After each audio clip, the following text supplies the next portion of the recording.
Bonsoir à toutes et à tous et bienvenue chez les Chroniques du Commandeur. On est là ce soir pour l'annonce comité qui a évidemment été dévoilée puisque on a pris beaucoup de retard parce que tout le monde a une vie sauf les streamers comme d'habitude. On va passer tout de suite avec les invités qui finissent de se préparer. Les petits liens évidemment parce qu'on n'y reviendra peut-être pas avant un moment. Donc vous avez évidemment les liens du comité qui vous permettent d'accéder à leur Discord si vous avez des questions, vous avez envie de discuter avec eux, etc. Et vous avez également le site web. Donc voilà. Donc là où en ce moment il y a eu l'annonce qui a déjà été dévoilée, donc je vous laisse aller voir. On est 281 pour le moment. Merci à tous d'être là. Merci à tous ceux qui ont donné des primes, qui nous ont suivis. J'ai vu un train de l'hype passer pendant qu'on faisait les records, pendant qu'on faisait les setups. Merci à tout le monde. Merci à Cardia pour ton prime, avec ton 5e mois de bon moment. Merci à toi. On va passer tout de suite. On attend parce qu'il nous manque le membre du comité qui est parti sans doute sous son bureau pour réparer ses câbles d'ordinateur. Et on va y aller, on va aller très vite. Merci en tout cas à tous d'être là ce soir. J'espère que les changements vous font plaisir ou pas. Vous font plaisir, oui, quand même. C'est pas ou pas qu'il faut dire, mais je vais lancer un petit sondage d'ailleurs tout de suite, comme ça, pendant qu'on va discuter avec Oni et Florian, on va pouvoir, vous allez pouvoir donner votre avis sur l'annonce de la banlist, si elle vous plaît ou pas. On rappelle également les autres liens si vous souhaitez rejoindre l'association des chroniques pour nous soutenir d'une autre manière, que ce soit un Prime, que ce soit via Twitch. Voilà, vous le pouvez. 100% de l'argent évidemment est reversé à l'association et ça nous permettra de nous fournir en matériel, entre autres, notamment, et aussi ça vous donne des réductions pour nos tournois online. Qui d'ailleurs, il y a eu comment on pourrait dire ça, un tournoi des champions. On a pris les 8 vainqueurs des tournois de l'année 2023. Ils ont refait un tournoi fermé.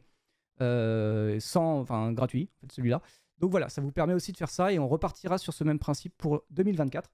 Je vous donne le Discord évidemment qui est très important parce que vous pouvez, comme vous êtes très nombreux, il peut y avoir beaucoup de questions, vous pouvez venir là dans le Discord. Vous avez tout en haut du Discord, vous avez règles, rules, welcome et questions, discussions. C'est là que vous allez pour poser vos questions pour la soirée de ce soir, que ce soit pour les membres du comité, pour Oni, enfin voilà, n'hésitez pas. Vous avez évidemment le YouTube si vous ne pouvez pas rester ce soir, très important évidemment. La banlist sera en ligne mercredi en fin de journée. Et vous avez le Twitter, comme ça vous serez aussi prévenu quand ça sera en ligne, parce que quelquefois je dis 17h puis ça arrive à 18h. Sur ce, on part en live. J'espère que tout le monde m'a entendu depuis tout à l'heure parce que j'ai pas trop regardé le chat. Assez convenu du ban de Rain of Hills. Là où c'est moins attendu, c'est le ban de Pétale. Ban de Lotus Pétale qui était l'autre moyen de nerfer / bannir Breach sans bannir Breach, puisque Breach sur Lotus Pétale, ça a l'air quand même fort maintenant. Les 2 sources de mana à 0 sont parties. LED il y a quelques années et le Pétale maintenant. Quand on lit la déclaration du comité dessus, la vitesse du format et le CDA qui est compensé par on se rappelle le ban de Diamant et Box Chrome qui avait eu 2015. Lotus Petal, est-ce que c'est moins fort que ces 2 cartes? Oui. Est-ce que c'est quand même trop fort pour le format? Probablement peut-être. Et est-ce que ça fait une prix dans la personne qui n'ouvre pas dans sa main de départ? Très probablement. Et voilà, du coup, cette carte partie, le format se promet moins combo et moins rapide. Tout ça a l'air bien. Je suis content. Voilà. Très bien. Florian, du coup, est-ce que tu peux développer Alors, apparemment, il y a un peu de musique en fond, ou en tout cas, les chats sont signalés qu'il y a de la musique en fond et que Adrien parle pas assez fort, ou en tout cas qu'il y a quelques problèmes. Alors, Pourtant, vous m'entendez correctement, vous? Perso, moi je t'entends correctement. Ok. non, c'est globalement c'est assez bas pour vous deux. Mais comme toi, je t'ai mis à fond, je vais pas augmenter plus Florian. Je vais essayer d'équilibrer tout le monde. Si vous voyez pas, je suis vraiment désolé pour ceux qui n'entendent pas. Le son sera relevé pour le replay YouTube. De la musique de fond. Alors, s'il y a de la musique, ça serait quand même bizarre parce que là, il y a quasiment plus rien. Ça serait quand même bizarre. Ok, bah, Non, il y a plus trop de musique. de mon côté, je ne peux pas faire grand-chose de plus. Ça semble être un petit peu mieux du côté du chat. Merci de nous donner ce feedback. Ouais, merci à Ça vous. permet de réaliser une émission de qualité. Et complètement, merci à vous. Je reprends, du coup, je te reprends, Florian. Du coup, est-ce que tu peux nous dire, en fait, finalement, toi, ce que t'en penses Alors, de ça. Enfin, pas de ce que t'en penses, mais en tant que membre du d'un point de comité. vue général, est-ce qu'on commence une carte après l'autre ou... Ouais, carte par carte, si tu veux, j'ai Lotus Petal qui est activé, qui est affiché là, donc, parce que c'était Oni qui en parlait à la fin. Donc, Alors, vous vous rendez compte, vous jouez le format, on est dans un format de plus en plus tempo-oriented, c'est-à-dire qu'au final, les parties peuvent se terminer avec plein de cartes en main, plein de ressources, et peut-être pas ce qui va être le plus important. Le spécial va être de prendre une dynamique positive sur la game et de clore la partie, soit très vite, ou se retrouver dans une situation où l'adversaire ne va pas pouvoir se démêler avec ce qu'on propose comme problème. Et il se trouve en plus de ça que récemment, lors de Commander, un joueur pro français a encore promulgué la carte, on va dire, et l'a intégré dans un jeu constitué plutôt de créatures, et où le but était vraiment de tricher, d'abuser de certaines mécaniques du jeu. On a eu ça d'un côté, et de l'autre côté, la carte, qu'elle est utilisée depuis plusieurs mois dans des jeux combo. Et au final, là, elle commence à apparaître dans des jeux créatures, justement, pour accélérer, pour améliorer tout le côté tempo des jeux. Et au final, on peut se retrouver peut-être avec le pétale dans tous les decks, se retrouver avec avec une carte qui aurait un profil similaire à Westland ou One Ring, c'est-à-dire une carte qui peut intégrer quasiment tous les jeux du format. C'est véritablement le meilleur de build. On se retrouve du coup donc avec des choix de deck building qui n'en sont plus vraiment, puisque le deck building commencerait alors par ajouter Lotus Petal à son deck. Tous ces éléments mis bout à bout nous ont mené à la conclusion que peut-être le format serait meilleur sans Lotus Petal. On a pris cette décision de l'écarter du format. ok. Et du coup, pour Reign of Fields.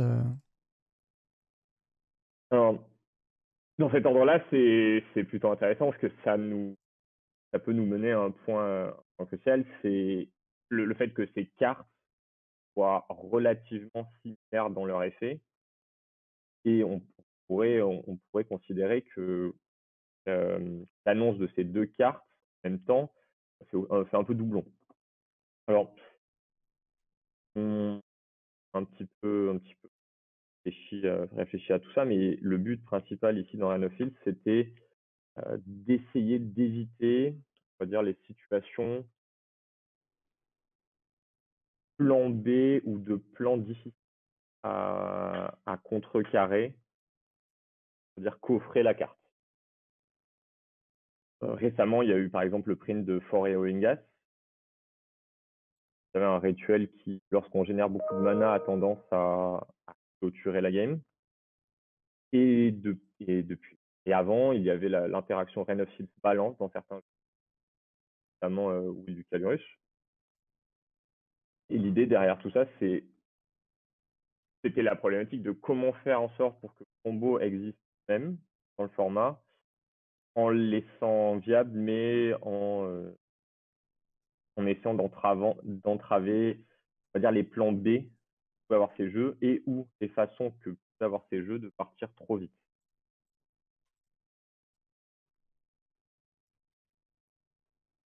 Ok.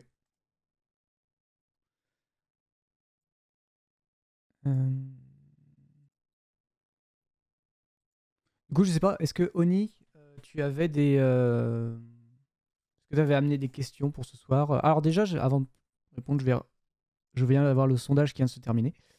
Du coup, je fais la petite aparté sur le sondage de savoir si l'annonce vous convenait chat, ce soir. Quand on regarde les résultats, à 39% oui, elle vous convient, 38% non, c'est un peu mitigé effectivement, et 23% il manque des cartes. Donc, on se demande si vraiment le sondage est honnête, mais en tout cas, les gens ont voté comme ça. Donc 39% de gens, en tout cas, ont trouvé que l'annonce était bien. On a 70, enfin, soit plus de 60% qui considèrent que c'est pas une bonne. En tout cas, il fallait des cartes.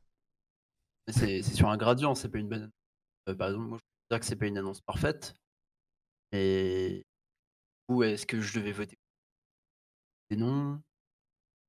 Moi, ce dont j'ai peur avec cette annonce, c'est qu'elle prenne une direction politique générale du format et celle que j'observe avec le ban précédent de Trazyn, avec l'absence du ban de Breach, qui est de maintenir des cartes dans le format, pas forcément les cartes que j'apprécie, au détriment d'autres, qui sont pas des cartes que j'apprécie.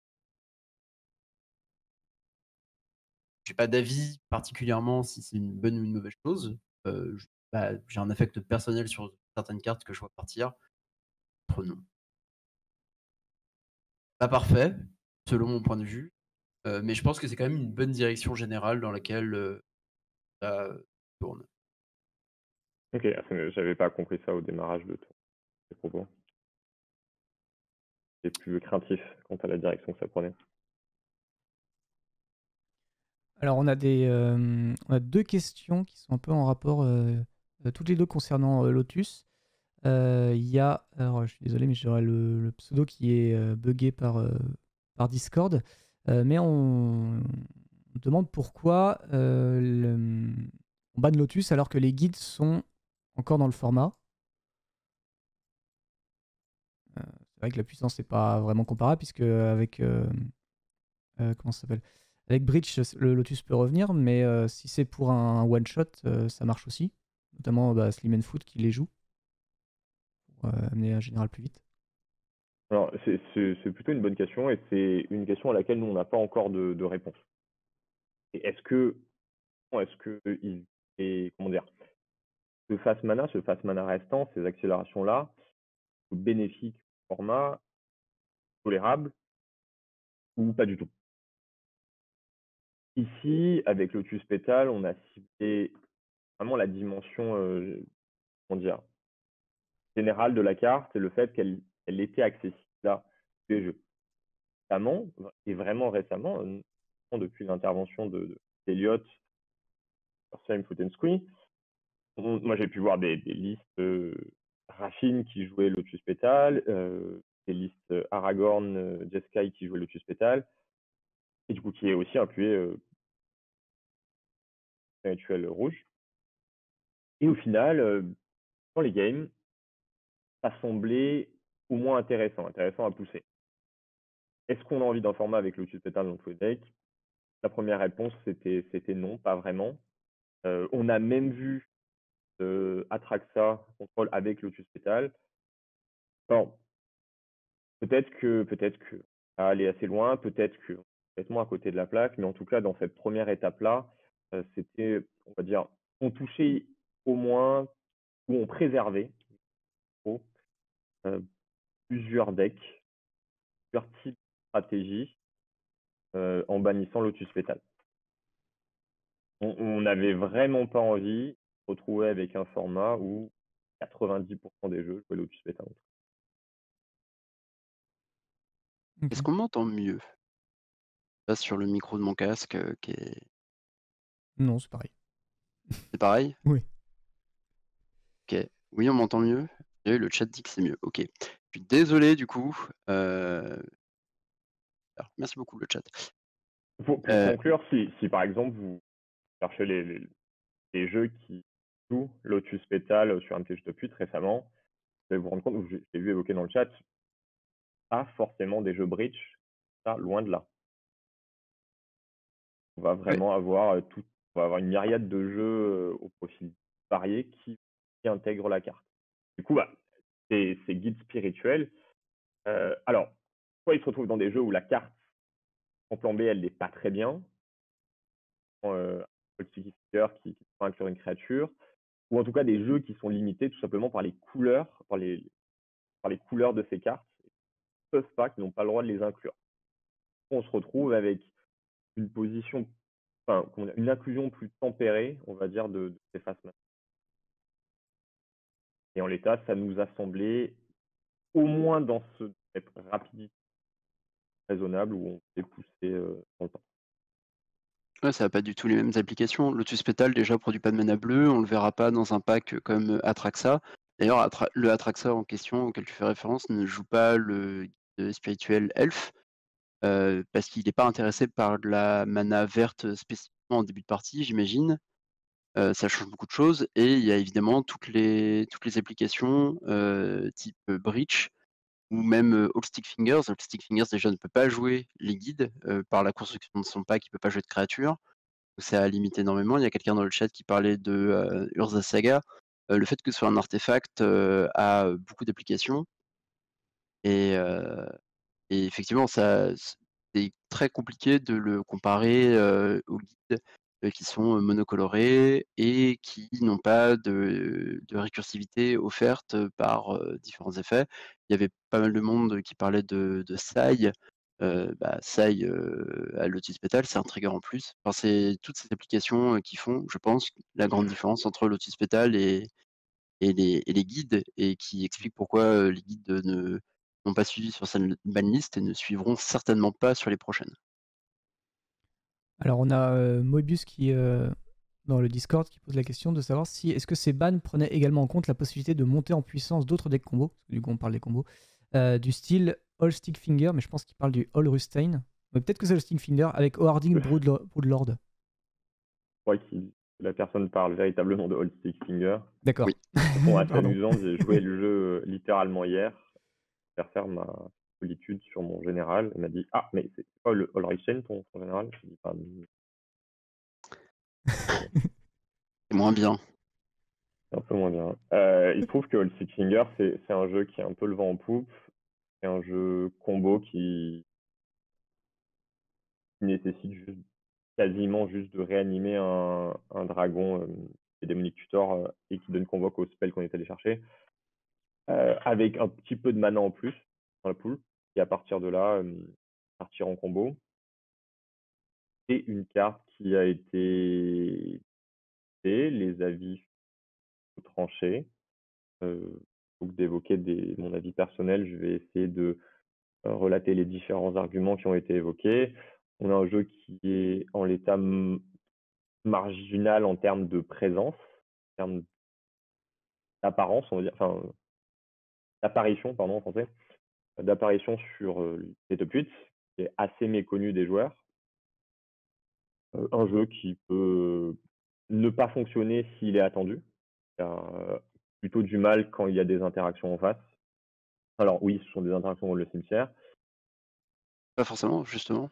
Et au final, ou d'autres en plus, mais ce sont Oui. principalement les plus pénibles, quoi, pour le coup. Tu parlais de solitude que tu avais pris sur ton général. Si ça avait été sur ton dragon, tu ne gagnais pas cette partie. Absolument. Et là, pour le coup, cette game-là, elle a été entièrement gagnée par la méconnaissance du jeu.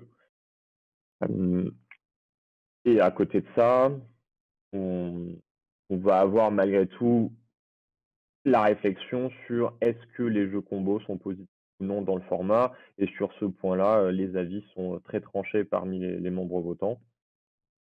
Certains préfèrent valoriser et pousser le taux de présence des jeux combos, ou à l'inverse, d'autres membres désiraient réduire drastiquement ce comptage. C'est intéressant d'avoir comme ça au sein du même groupe des avis aussi tranchés. Est-ce qu'il y a plus de nuances dans la nature de ces packs combos? On a l'Unban Daytide récemment. C'est combo spell base, pas combo permanent base comme celle-là avec Breach.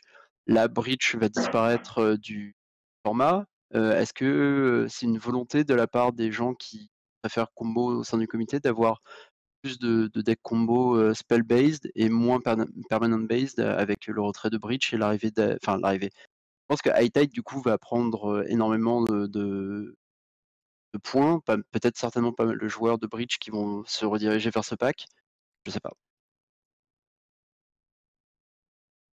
C'est une réflexion intéressante qui n'a pas eu lieu sous cette forme-là, en tout cas. On a on a plutôt fait une disparité entre les jeux combo cimetière et les jeux combo non cimetière.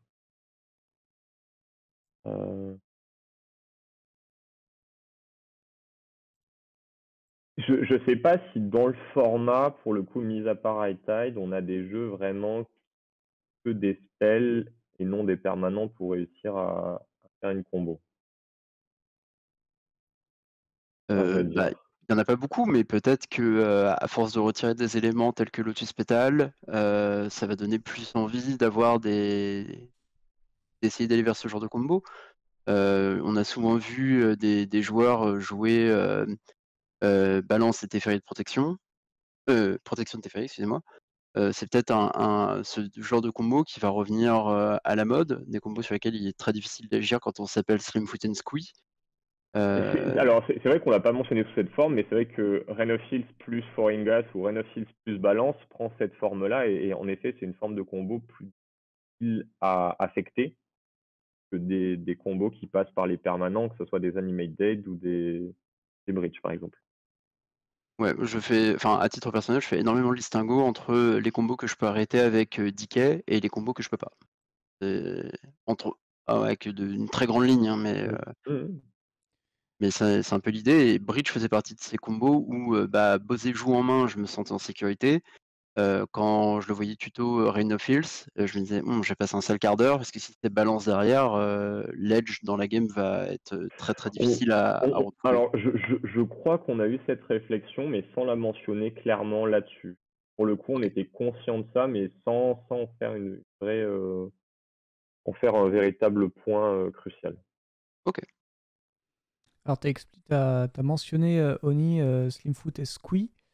Comment ça se passe d'ailleurs? Est-ce qu'on peut savoir au niveau du comité si vous en avez un peu parlé, si c'est surveillé, si ça a encore quelques mois devant lui, malgré un... Ah, je crois que j'ai fait partir le comité avec mes questions. Non, non, je suis pas loin, Des un choses peu qui de choquent. Non, voilà. Du coup, est-ce que Slimfoot and Squee est surveillé et est très très très surveillé ou un peu moins? je répondrai premièrement avec une question, c'est, quand est-ce que la carte a été légale? Ouais, alors Quand est-ce que la carte est apparue? Ouais, mais ça, très c'est pas si récemment, oui, si nouveau. tu veux. Mais donc c'est quoi? C'est une question, tu veux C'est dire pas si nouveau qu'un général a besoin d'être travaillé, surtout quand c'est un général avec, autant de possibilités de build. On voit d'ailleurs dans le top 8 du Relic Fest, il y a trois copies, du général. Les decks ont quand même pas mal de différences. On parle de 15 à 20 slots, d'une liste à l'autre pour certains. Déjà, il y a pas de consensus sur la liste de Slimfoot and Squee, contrairement à ce qu'on a on avait du coup maintenant sur, Lucalurus, où il y avait un gros consensus à 97-98 cartes qui bougeaient pas. Slimfoot and Squee, c'est encore très, très variable et surtout, il y a eu, d'assez gros ajouts, récemment. Je pense à dans Lord of the Rings, 2 cartes, 2 cartes qui ont fait, qui ont aidé le pack à avancer. La première, c'est, Orcish Bowmasters, qui a vraiment, qui est typiquement le genre de carte de manquer au pack, peut-être pour affronter des packs comme Raffine, même si c'est très fort aussi dans Raffine. Je sais pas si c'est est-ce que c'est ça qui a poussé le pack à pouvoir avancer? Et l'autre, c'est les cyclers, Oliphant et Troll de Khazad-dûm ou Generous End, ces 3 là, qui apportent un côté unfair au pack dont il manquait terriblement, il y a quelques mois, quand il a été révélé, lors de sa sortie. À titre perso, je suis assez convaincu que le jeu était tout à fait raisonnable, à la sortie de la carte. Le problème, c'est que dans ce format, comme tu l'as dit, les choix sont clairement multiples. C'est difficile de prendre des risques à essayer un brew, sur un tournoi pour se lancer. Les listes vont forcément évoluer et au final, en fait, on a eu une sorte de comment dire? Point où le jeu est véritablement apparu et je dirais que c'était lors du week-end du Pact où le jeu est apparu sur 2 top 8, respectivement le samedi et le dimanche. Et ce genre d'événement, dans le format, dans la communauté, ça a toujours un effet de validation. On a un nouveau jeu qui apparaît, il a fonctionné une fois en top 8, c'est quelque chose de raisonnable. Magic, c'est extrêmement ingrat parce que si vous faites tout le temps 9e, bah, vous n'existerez pas et vos decks non plus. Et là, on se retrouve avec un deck qui apparaît en top 8, puis qui apparaît encore en top 8 le lendemain. Et du coup, ça motive les gens à tester. On se dit, OK, le jeu est raisonnable, le général est raisonnable, est-ce qu'on peut faire mieux? Alors, c'est vrai que le jeu a bénéficié du coup de plusieurs cartes depuis l'édition de la carte. Mais c'était vraiment en ce moment-là l'essor de Slim Foot and Squee. Et on se retrouve désormais avec un monde où il y a plusieurs versions possibles, où les gens peuvent essayer des cartes, comment on fait pour s'adapter contre aggro, contre contrôle, comment on fait pour battre les miroirs, est-ce qu'il faut jouer une version avec 36 lands ou 41 lands? Est-ce qu'on inclut des dynamiques comme contamination et compagnie, plutôt comme certains joueurs l'ont fait récemment, ou est-ce que, à l'inverse, un build midrange avec des cartes, on va dire, plus stables et plus fortes, intrinsèquement, est mieux? Et en fait, ces réflexions-là, elles sont toujours en cours et le jeu continue à évoluer. De ce fait, pour revenir sur la question de départ qui était: est-ce que le jeu est menacé? Eh bien, en l'état, je crois que cette émulsion, elle est plutôt positive. Mais le jeu, effectivement, comme par exemple, je pense à Raffine, est très fort. C'est un bon jeu du format. Raffine, c'est un bon jeu du format. Et il se trouve qu'il y a quelques mois, on se disait: oh là là, Raffine, c'est complètement invincible. Maintenant, bah, on en voit beaucoup moins, pour le coup. Est-ce que Slam Foot Squee va vivre la même situation? Ou est-ce que, à l'inverse, ça va véritablement un pack qui va complètement dominer? Eh bien, là, la réponse globale, ça a été on va voir. De fait, on est arrivé à, en l'état, ne pas l'affecter maintenant. Alors, on va en profiter pour accueillir un troisième invité ce soir, qui est deuxième membre du comité. Donc, on a Crimlune ce soir qui va pouvoir nous donner son avis, lui aussi, sur Slim Foot and Squee. Bonsoir Crimlune, est-ce que tu nous entends?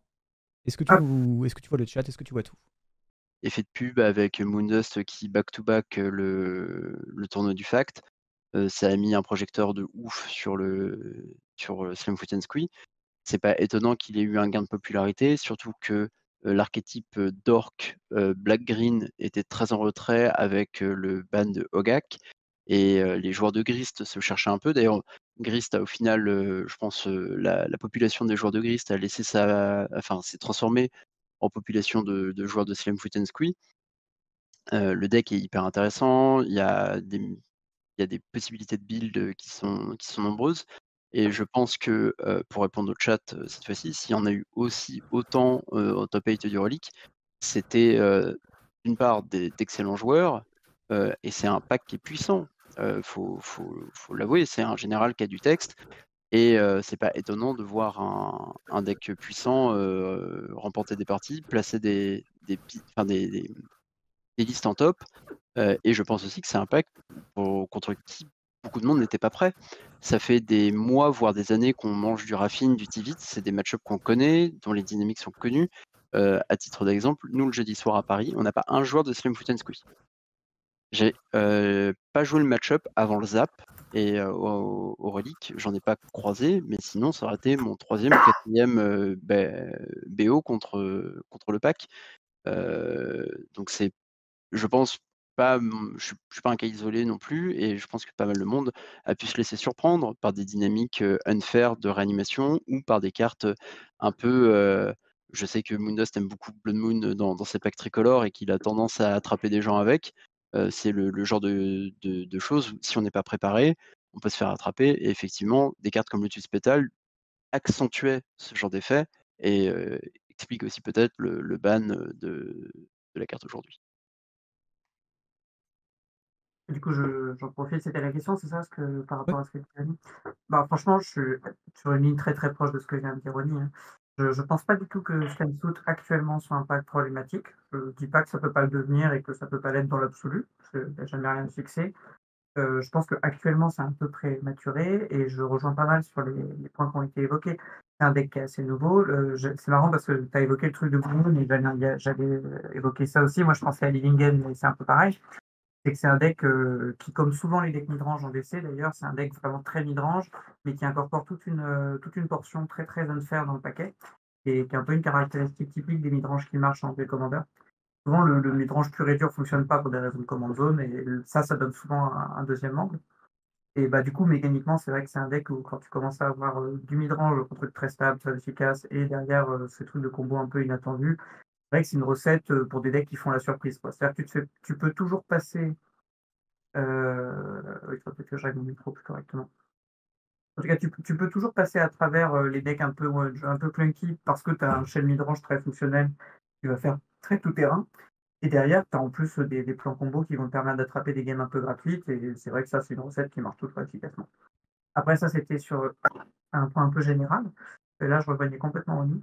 Et un peu plus profondément en termes de position dans le metagame, un truc qui fait que j'ai du mal à voir Swinefoot comme un deck qui sera problématique dans le long terme, c'est que c'est un deck qui, structurellement, rame vraiment à fond contre les paquets type tilt. Et d'ailleurs, c'est intéressant ce que tu disais, Rémi, parce que j'ai eu un peu la même expérience où le deck est sorti, pourtant j'en ai parlé aussi avec Mundus, etc. Mais j'ai pas réussi à avoir beaucoup d'expérience sur le paquet, alors même que ça gagnait pas mal. Et en fait, les premiers matchs que j'ai fait où je jouais Tivit à ce moment-là, bon, bah, en fait, tu retombes très vite sur tes pattes, tu joues un gros contrôle qui tâche, tu fais des vras, le deck ne relève pas des vras, voilà, quoi, tu joues au jeu.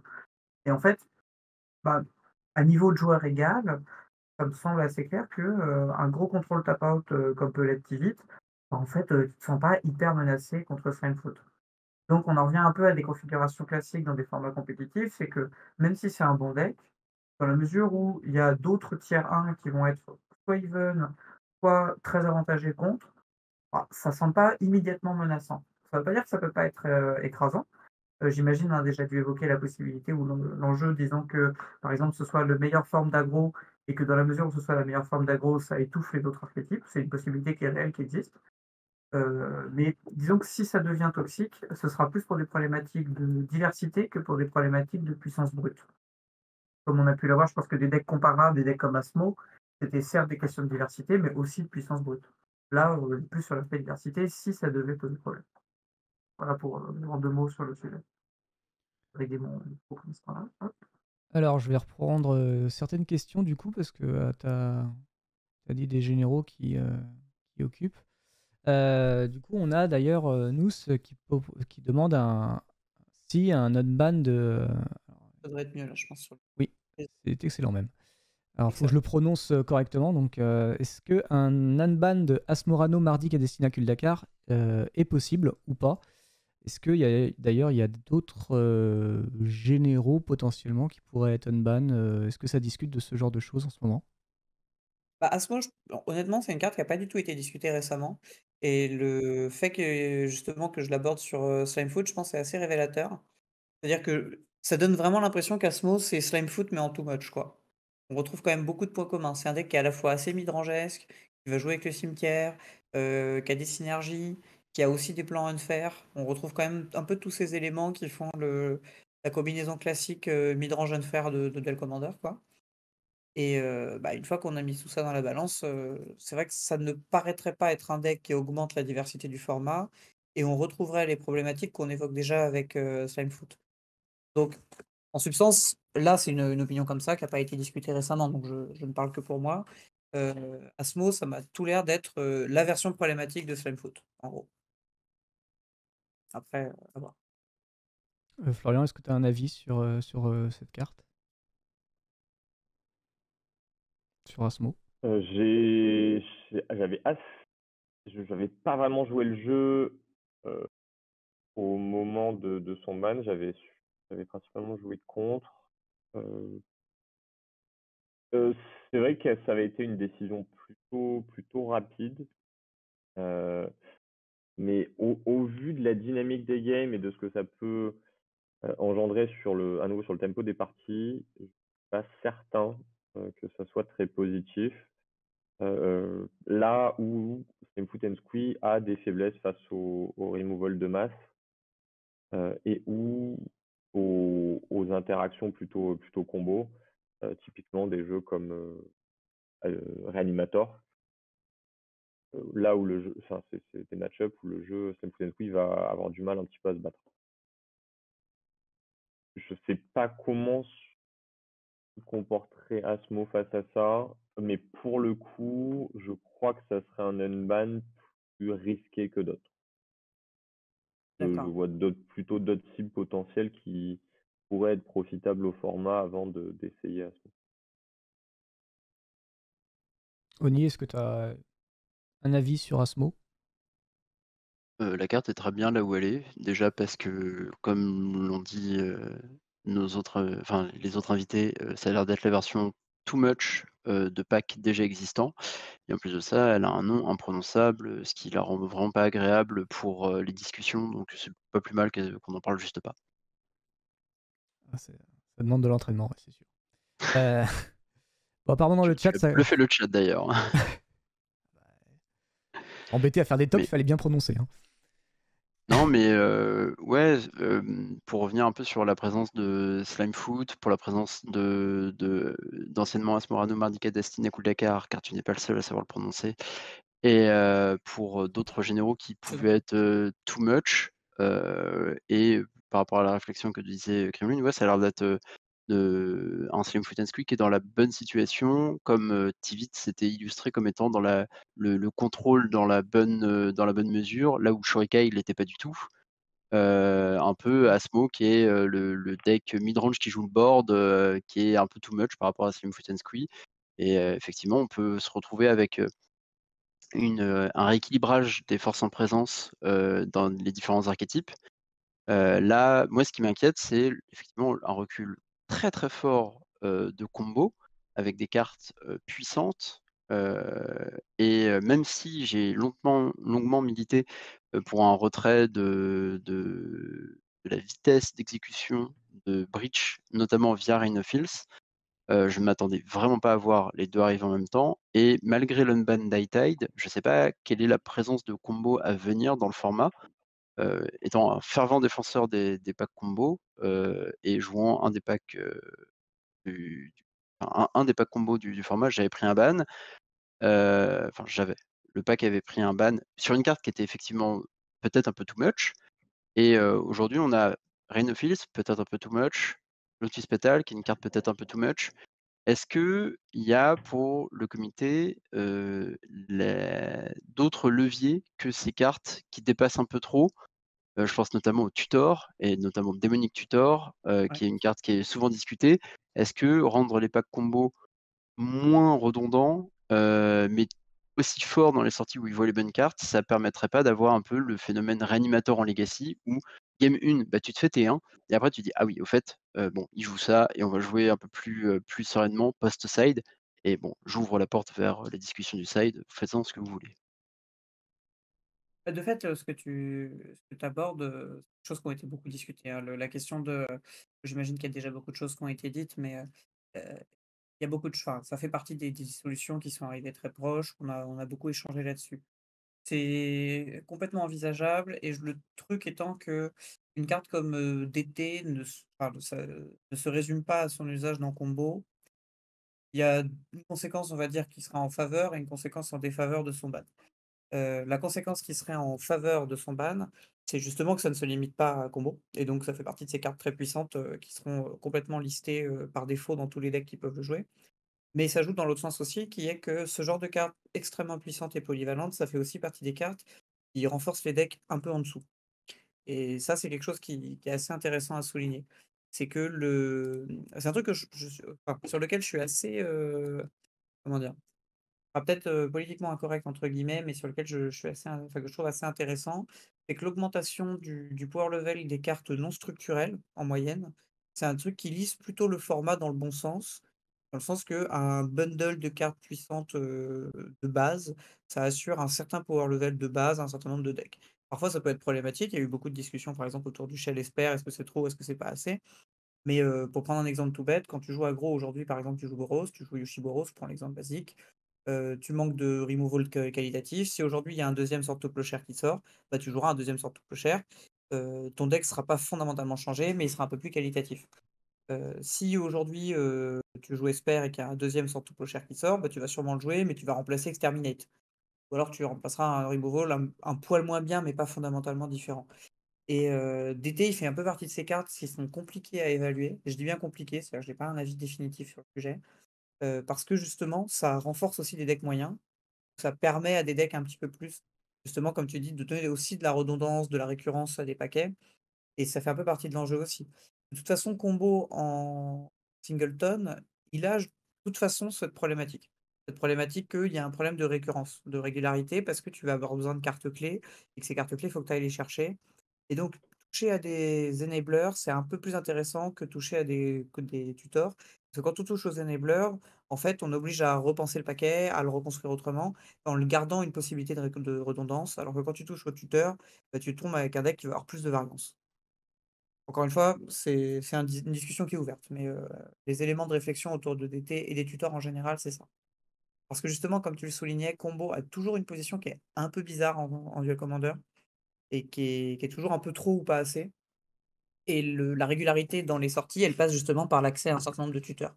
Donc c'est voilà, c'est une façon de tuer une certaine forme ou de nerfer une certaine forme de combo, tout en conservant la redondance nécessaire ailleurs. L'exemple qui me vient, je termine là-dessus, l'exemple qui me vient toujours, c'est Reanimator. Moi, ça avait été, je crois que je l'avais déjà dit, mais ça avait été ma très grosse surprise du Relic Fest. Pas du Relic Fest, pardon, heu, du championnat de France, c'était l'énorme présence de Reanimator. Aujourd'hui, je pense que c'est assez safe de dire que Reanimator, c'est le deck combo numéro un du format. Je dis bien Reanimator parce qu'il y a beaucoup de variantes du paquet. En cumulé, si j'avais alors j'ai plus mes chiffres sous les yeux, mais en cumulé au championnat de France, ça devait être le 3 ou 4e deck en représentation. Sauf qu'il y avait 4 ou 5 command zones, mais qui jouaient fondamentalement le même shell de cartes, avec, toutes les réanimations possibles, les tons, percutants, et cetera. Et on commence à atteindre un seuil critique de bons tons à réanimer et de bonnes réanimations correctes jouables, qui fait que actuellement, j'ai le sentiment que Combo, il est surtout représenté par ce type de réanimateur et par des rock decks, bah, typiquement le tien avec Cities qui continue de marcher très bien ou des trucs un peu plus spécifiques et possiblement Tide, si le deck revient. Pour l'instant, il c'est un peu discret. Voilà, je répondais un petit peu en même temps à l'aspect, la position de Combo et pourquoi, ne pas toucher d'été. Florian, tu as un mot là-dessus ou tu veux une autre question? Non, je suis plutôt d'accord avec ce qu'a évoqué Flavien. C'est compliqué de prendre position sur la carte. C'est probablement une, si ce n'est la meilleure carte du format. Ça pourrait disparaître. Euh, Est-ce que ça serait un grand manque? Peut-être pas. Est-ce que des jeux bon, relativement tiers 2 perdraient quelque chose de fort? Oui, c'est certain. Euh, c'est un des rares formats où on peut jouer Demonic Tutor. Je crois que c'est plaisant de jouer un Demonic Tutor. Euh, les avis sont variés. À titre personnel, si une telle décision venait à être prise, moi je serais inquiet sur le non-retour en arrière possible d'une telle décision. Ouais, c'est Et j'ai clairement une beaucoup boîte de Pandore. et Ouais. j'ai clairement toujours réticent sur le. Enfin, je préfère jouer safe sur le sujet et un peu botter en touche pour le coup. Et au moins rebondir sur les propos de Flavien avec un exemple que j'ai vécu ce week-end où j'ai joué contre un jeu rouge-noir aggro inexistant qui était Judith. Le démonique tutor qui a été casté, c'était pour aller chercher une pièce de hate contre un jeu combo. Et au final, ça a été donc 3 mana pour jouer une Nihil Spellbomb. Et c'est vrai que sans cette carte-là, au final, les interactions possibles dans la partie n'existaient pas, n'étaient pas possibles. Alors c'est vrai que c'est pas toujours ce qui ressort de l'utilisation de la carte parce que parfois c'est effectivement ça mène à des situations beaucoup trop fortes. dans des jeux combo. Ça peut faciliter des parties. Maintenant, enfin, c'est intéressant de savoir, comment dire. C'est difficile de vraiment se projeter de l'impact que ça aurait. Est-ce que vraiment ça serait quelque chose de positif pour le format? Est-ce que ça serait apprécié? Ou à l'inverse, au final, tout le monde serait plus content si la carte n'existait pas? Je Ce serait c'est une en solution l'état facile, encore, et des swaps éventuels avec, d'autres formes de tutors, qui sont sur la banlist. Je pense, enfin, c'est un marronnier à ce niveau-là, hein, mais, je Ouais. pense à, pas Vampiric, mais l'autre, Imperial Seal, qui est, la version, qui a l'air beaucoup plus jouable dans combo et beaucoup moins dans un deck, non combo. Enfin, j'imagine mal Imperial Seal être casté pour aller chercher Nihil Spellbomb pour le tour d'après. Alors mmh, que j'imagine très bien, Imperial Seal être casté pour aller chercher, Reanimate pour le tour d'après. Heu et est-ce que c'est le genre de swap qui, à titre personnel, te permettrait peut-être plus d'envisager, mais du coup on n'est pas sur un ban de DT, on est mmh. plus sur un swap, de banlist et ça te semble peut-être plus envisageable à titre perso? Ou Je je tu crois bottes en que les touche? je crois non, non, je crois que les cartes sont absolument pas les mêmes et n'ont rien à voir. OK, Heu, de fait, je ne crois pas que l'une soit une amélioration de l'autre. Je pense vraiment que c'est 2 cartes différentes et je vois pas de logique dans l'échange. Même OK. si je comprends tout à fait l'argument, effectivement, carte pour combo, on remplace un slot de carte pour combo par un autre slot de carte par combo, enfin un slot de carte à combo par un autre slot de carte à combo. Et là, en l'état, je pas trop de sens. Enfin, je crois qu'on n'a jamais fonctionné comme ça, pour le coup. Ça pourrait se fonctionner Heu comme 2 décisions séparées, en fait, mais pourquoi pas, en fait? Historiquement, si, mais alors c'est le vieux, vieux comité. Je crois qu'aucun des membres, actuels, sauf, Févin, n'était. Même Zgana, je crois qu'il était pas encore au comité à ce moment-là. C'est l'échange de Crucible of Worlds et de Wasteland lors du déban de Crucible, du déban de Wasteland. Ouais, Et c'était en 2014, je crois, un truc comme ça. C'est Là, t'as fouillé, hein. non, mais disons que c'est des cartes que j'apprécie et du coup j'ai retenu. Pro Heu, tempora, o mores. À exactement. fond. Mais oui, effectivement, c'est pas la politique, générale du comité de faire, des Bien au échanges, point. des swaps comme ça. Heu, Euh, j'aimerais bien rester sur justement les cartes qui sont bannies, parce que ça pose la question de Winota. Euh, c'est- on en parle pas Winota, ça a l'air souvent. d'être, enfin, moi je peux certainement répondre, hein, mais ça a l'air d'être la version, pas raisonnable de Boros, J'allais Yoshimaru dire ou de j'allais dire la même Guts. chose. J'allais dire la Heu, même chose, ouais. Yoshi, c'est très bien et Winota, ça ressemble à la version pas très enfin, trop bien d'un deck bien, quoi. D'ailleurs, Le qu'on voit souci. plus trop souvent, hein, au passage, Yoshi. c'est des packs, enfin je pense à Feldon aussi, c'est des packs qui se font assez facilement wall par des midrange un peu plus gros qu'eux. Et Slam Footed Squee est exactement le genre de pack, qui va en faire le petit déjeuner. Donc c'est pas étonnant s'il y a un gain de popularité énorme sur, Slam Footed Squee que, Yoshimaru qui était à 12 ou 13 de métagame, Non, Mm. redescende, en laissant des plumes. C'est pas du tout étonnant. complètement. Le pack va devoir, s'adapter, peut-être, jouer un peu plus de cartes, de gestion, latérale plutôt que enfin horizontale plutôt que hypercentrique. Peut-être voir moins de flame slash et plus de pouic pouic, je mets 2 ici et un là, comme ça, je tue ta bête et ton saprobionte et du coup tu es un peu embêté, et je peux attaquer. C'est des cartes qu'on voit plus, heu, qu'on voit plus dans les packs aggro, des cartes capables de dégager le board. Je pense à Yoshimaru qui se fait wall, même s'il grossit très fort, il se fait wall par le Saprobiont qui est laissé derrière, de l'ami, Slim Foot and Squee. Des cartes comme JT peuvent aussi revenir et permettre d'aller écraser, emplafonner ce genre de pack mid-range qui ont tendance à pas aimer ce genre de cartes. Et du coup, justement, quand on parle de Yoshi qui galère à perfer, comme tu le dis, pour différentes raisons. Il y a aussi Bowmaster. Euh, Est-ce que du coup, la carte, est-ce qu'elle est bien ou est-ce qu'elle est pas bien? C'est encore une question qui vient du Oui, la chat, carte est donc bien. j'aurai pas le nom. La carte est bien, bien sûr, elle est bien. La carte est bien, Non, ouais. mais Ouais, voilà, ouais, Lotus Petal aussi, c'était bien. Et voilà. Tu vois, est-ce que c'est trop bien? Est-ce que ça bloque les stratégies? Est-ce que ça tue dans l'œuf certains agros, justement, comme Yoshi qui est une 1-1?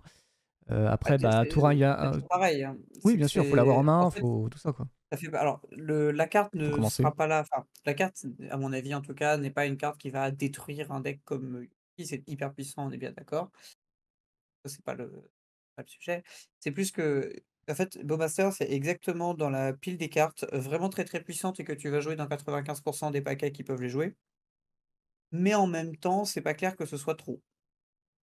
C'est exactement la boîte de Pandore qui est pas facile, dont, l'archétype et des cartes comme Ragavan, quoi. C'est toujours pareil, c'est toujours des trucs qu'il faut évaluer vraiment au cas par cas, pour lesquels il y a pas de décision évidente. Et Bowmaster, à mon avis, n'atteint pas encore le niveau ni d'omniprésence, ni de destruction de parties qu'il peut représenter. Ça n'est pas encore une carte qui va être, systématiquement gagnante, quand elle est obtenue dans un spot, très tôt dans la partie, et cetera, quoi. Donc, même infliger, comment dire? Même infliger, tour 2 sur le play contre un Yoshi, ça ne veut pas dire que la game est over comme peut l'être, Ragavan sur le play sans réponse, quoi. Je prends des exemples volontairement un petit peu simples, mais, Enfin, voilà. même pour aller plus loin, enfin, tu prends un Bowmaster contre Tivit ou contre Oui, c'est ça. Atraxa, c'est possible que Félicitations. la farce ne fasse pas grand-chose si ce n'est Oui, c'est ça. rien. Ça va être un body correct, et encore. Et Petit encore, body. enfin, je veux C'est dire, le Rise Ouais, Alarm reste qui est collé, hein. de ouais, c'est Bowmaster ça, c'est Rise en réponse Alarm. ouais, enfin, le Bowmaster en réponse à Brainstorm, moi, je l'ai toujours pas vu arriver, quoi, pour le coup. Ah, Complètement, par ouais. contre, je t'invite à jouer City, c'est affronter Bowmaster, les sensations sont différentes. Mais là, du coup, c'est une carte qui brille contre un jeu qui avait Oui, non mais des bien comment sûr. dire? Tu vois? C'est difficile, c'est difficile à Ça stopper et pour le coup, c'est plutôt limite un bon intéressant, quoi. argument, ouais. C'est limite un bon argument, tu me fais du C'est mal, c'est viens à c'est du chaque coup fois. c'est du coup, une bonne carte et au final, c'est vrai qu'au fil du temps, on se retrouve avec effectivement certaines cartes qui sont presque immuables, dans certaines couleurs et ou dans certains jeux. Mais c'est difficile, enfin, c'est impossible d'aller contre le power creep, quoi, pour le coup. Mmh. Ah, j'en profite, parce qu'il y a des gens qui parlent de Slim Foot Squeeze encore dans le chat et qui, jouez Lightpaw. Si vous avez des problèmes avec Slim Foot Squeeze, vous allez les ouvrir en 2. Je pense que ça va être très ouais. Voilà, c'est garanti sur facture. C'est Je crois que ça a été voilà, prouvé ce week-end par quelqu'un, je crois. ou certainement plus d'une personne même, mais voilà, Euh, c'était au je vais, passage. je vais rester dans les bans. Alors c'est vrai que ça, c'est une carte que j'ai vu beaucoup passer dans les salons Airtai, qui est la vague de Parallax, Parallax Tide, qui offre Mmh. du non-game, non-fun, tout ce qu'on veut. Alors après, ça peut rentrer un peu dans le débat de la Blue Moon, contamination, etc. Mais je crois que Je les gens pensaient vraiment qu'elle allait sauter, certains en tout cas.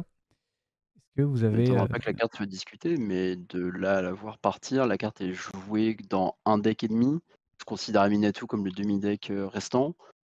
Il faut se poser la question, est-ce que c'est Parallax, dont on a peur ou est-ce que c'est les effets Parallax plus Airtile? Parce qu'à ce moment-là, Parallax bleu, OK, on n'a plus de terrain, mais Parallax noir, on n'a plus de main non plus, c'est pas très Hmm, compliqué Complètement, ouais. de de complètement, ouais. prendre la partie à partir de là. Parallax bleu en plus fait rien, passer un certain moment de la partie, enfin rien. 5 landes, c'est pas non plus dramatique, là où, Parallax noir, arrachera la main, ce qui est toujours un problème. Ouais, Heu, complètement. Oui, Krillin, tu Jouer veux... Defiant. Non, mais j'ai une lecture, assez similaire, hein. Parallax Tide, c'est une carte qui est comment dire? Je vais commencer par les raisons qui pourraient justifier un ban et ensuite je poserai les raisons qui pourraient juste ne pas le justifier. Heu, Ce qui pourrait justifier un ban, c'est qu'effectivement, ça fait partie de ces cartes qui, sur une position donnée, dans un contexte donné, sont quasiment toujours synonymes de victoire. En gros, la situation, c'est, tour 4 contre un deck sans bleu avec Airtime. Le setup classique, c'est ça. C'est pas aussi systématique que ça d'ailleurs, parce que ça implique quand même d'avoir un board qui soit pas catastrophique pour que tu puisses te permettre de perdre un tour dessus, voire 2 tours dessus, puisqu'il va falloir ensuite que tu l'actives. Donc rien que cette condition, elle est, voilà, pas si conséquente. Heu, Ensuite, c'est vrai que dans ce cadre-là, ça rentre un petit peu dans la liste de toutes ces cartes qui vont créer des no-games, dont effectivement font partie des cartes comme Contamination, Blood Moon qui ont déjà été évoquées. Et à la limite, le fait que justement ces cartes soient toujours présentes, ça dit que c'est pas forcément, voilà, ça ne se justifie pas en soi. Bon, plus largement, la question, elle serait justement de savoir si Airtile, est-ce que c'est un deck qui fait trop? Est-ce que Tide est nécessaire au deck? Les 2 se discutent. Le cas d'Airtile pour moi, c'est que c'est un deck qui est très, très bien dans le format, dans le bon sens du terme. Je suis très content qu'Airtile existe dans le format. C'est un deck Drogo archétypal, on est sur un archétype vraiment classique de Magic, qui fait du Magic, voilà, qui est fonctionnel, qui voit pas, qui existe pas forcément tant que ça dans les autres formats. Donc on reste dans les trucs qu'on aime beaucoup dans le format, c'est-à-dire des archétypes classiques du jeu, mais renouvelés et powerés par des cartes modernes, qui, à mon avis, fait partie des, vraiment des, on va dire des gros points d'ancrage du format. Donc effectivement, Winnie White, Hard Control Tap Out, Hard Control, Drogo, voilà, ce genre d'exemples. Donc sur ce plan-là, Airtile pour moi, c'est quand même un deck dont je suis vraiment heureux qu'il existe dans le format. J'ai toujours plaisir à jouer contre, globalement, quel que soit l'archétype que je joue. Et ça, je trouve que c'est quand même plutôt bon signe. Avec la limite, bien sûr, de l'effet parallax type qui, on est d'accord, construit toujours, enfin, crée toujours beaucoup de frustration. Mais pour le coup, pour avoir énormément joué Yoshi et plus récemment m'être remis à jouer Tivit, on est sur les 2 extrêmes du spectre. Dans les 2 cas, j'ai toujours beaucoup de plaisir à jouer contre Airtile et c'est du vrai Magic, quoi. Ça c'est plus pour la position générale d'Airtile. Une fois qu'on a vu cette position générale d'Airtile, quel est le pourcentage de win rate que lui donne Tide? Est-ce que ça fait que le deck est too much? Je vais donner des exemples très caricaturaux. Si aujourd'hui on me dit: «Airtile, c'est un deck super polyvalent, qui a 50 de win rate au global». Alors je dirais que ces 50 de win rate, ça veut dire que ces tides qui te font gagner un petit peu, certaines games auto-win, soit c'est trop marginal pour que ça impacte le win rate global, soit c'est pas marginal, mais ça veut dire que le deck est un peu faiblard et qu'il a besoin de parallax tide pour, décoller, quoi. Honnêtement, les 2 se défendent, j'ai pas un avis définitif là-dessus. Je pense que c'est un deck qui marche très bien même sans tide, à mon avis, et que voilà, mais ça se discute. L'autre option, c'est considérer que Ertai gagne trop, que c'est un deck qui, je dis n'importe quoi, a 60 de win rate, tout le temps. Auquel cas, on pourrait discuter de est-ce que Ertai est le problème ou est-ce qu'en fait c'est un deck à 50 de win rate global qui en plus explose avec 10 de plus juste à Tide et éventuellement à l'autre Tide. Auquel cas, si la situation elle est identifiable et clairement identifiable comme telle, pourquoi pas ban Parallax Tide pour dire: «Je veux que ce deck reste intéressant, présent, voilà, pertinent dans le format et je vais juste lui mettre ce petit taquet qui va permettre de le réguler». Voilà, c'est les différentes options qui se posent. Si on a choisi de pas toucher à Tide, c'est qu'actuellement on considère que le deck n'est pas too much, qu'il a besoin de cette Tide pour gratter quelques pourcentages de win rate, spécifiquement dans certains match-up où il va être un peu à la ramasse. Pour l'instant, c'est ça. Mais voilà les éléments, disons, qui pourraient faire pencher la balance dans un sens de ban pour ce genre de carte. Sachant qu'encore une fois, ça reste des boîtes de Pandore de ban des cartes très spécifiques à certains decks pour des effets de synergie, et cetera. C'est là où je parle de Star Sanctum ou pas encore? Non, mais enfin, Mais ouais, en plus de ça, je pense que, Parallax, contrairement à Moon, parce qu'il y en a qui font le parallèle, est-ce que Parallax, ce serait pas la Blood Moon de Ertai? mmh Parallax ça a l'air enfin, me semble déjà beaucoup plus facile de jouer autour, beaucoup plus sensible à plein de choses, va forcer clairement, ouais. Ertai à se full tap à un moment, ça enfin, je sais que même moi avec City, on me dit: «Bah, tiens, enfin, tu pas de contre, tu es censé être très faible à ça». En plus, je joue plein d'enchant land, donc je suis Complètement, hyper ouais. sensible à ça et pourtant, bah, en fait, je pose des disenchant effects et on va pas me dire qu'il y a pas eu 1000 prints de Qatar Commando, dans Complètement, toutes ouais. les couleurs, excepté Rakdos, paix sur vous, mais Et d'ailleurs, enfin, justement, c'est là où ça je m'a l'air dirais attaquable. complètement d'accord. C'est là où je dirais que justement le truc, c'est qu'en gros, il y a 2 cas de figure où Parallax Tide n'est pas si bien. Il y a un cas de figure, c'est si le board est complètement défavorable. Alors, si tu joues ton contrôle et que tu as une sortie, qui roule toute seule, tu peux régulièrement dire, «J'ai tué ta bête T1, T2, T3 et T4, pif paf pouf, je te retire tes landes, général, j'ai grand trip, catastrophe». C'est une sortie goldée, contre aggro, on est d'accord que ça va être hyper écrasant, voilà, c'est évident que c'est très fort. Est-ce Maintenant que ça par sortie goldée, tu entends une interaction au tour 2, entre le tour 1, 2 et 3, donc on va dire 2 interactions sur ces 2 tours, une parallaxe, et en main de départ ou piocher dans les 4 premiers tours? oui, c'est ça, c'est ce qui fait quand même un certain nombre de conditions. Est-ce que tu trouves que ce sont des conditions difficilement réalisables? Et ce sont des conditions, pardon? J'ai pas entendu. Difficilement réalisables? Mmh. Discutable. C'est-à-dire que pour que ce soit fonctionnel comme ça, il faut rajouter un peu plus de conditions quand même. C'est-à-dire que par exemple, quand tu es sur la draw, le tour 4, en fait, c'est pas vraiment le tour 4 parce que l'adversaire, il a déployé plus de il a quand même déployé un peu plus que juste 2 bêtes. Donc ça demande aussi que tu sois sur le play, que les interactions, sachant que tu vas perdre 2 tours aussi, donc ça dépend ce que l'autre peut en faire. Bon, 2 interactions, tide, contre un aggro, ça peut être tout à fait positif. Sachant qu'encore une fois, il faut que tu l'aies. Ça veut dire que tu as pas pu le DT, parce que si tu le DT, c'est que tu as pas pu faire l'interaction, donc ça veut dire que tu l'as pioché naturellement, en gros. Ou alors c'est que tu as fait vraiment un, 2 DT. Bon, voilà, il y a énormément de configurations spécifiques, mais ça demande globalement quand même d'avoir soit énormément d'interactions plus un DT, soit, directement taille en main de départ. Bon, ça existe, mais C'est de l'ordre de 10 à peu près. voilà, et donc c'est pour ça que je dis, si effectivement on me dit alors ça c'est contre aggro, hein, soit dit en passant. Ensuite contre tous les decks qui jouent du bleu, la question peut pas se poser comme ça, de toute façon. Parce que contre tous les decks qui jouent du bleu, Parallax Tide ça va être une carte très puissante, mais ça va être un peu une espèce de punition du type Planeswalker. Et que c'est en gros, un Planeswalker hyper écrasant qui va avoir des plus et des moins par rapport à un vrai Walker.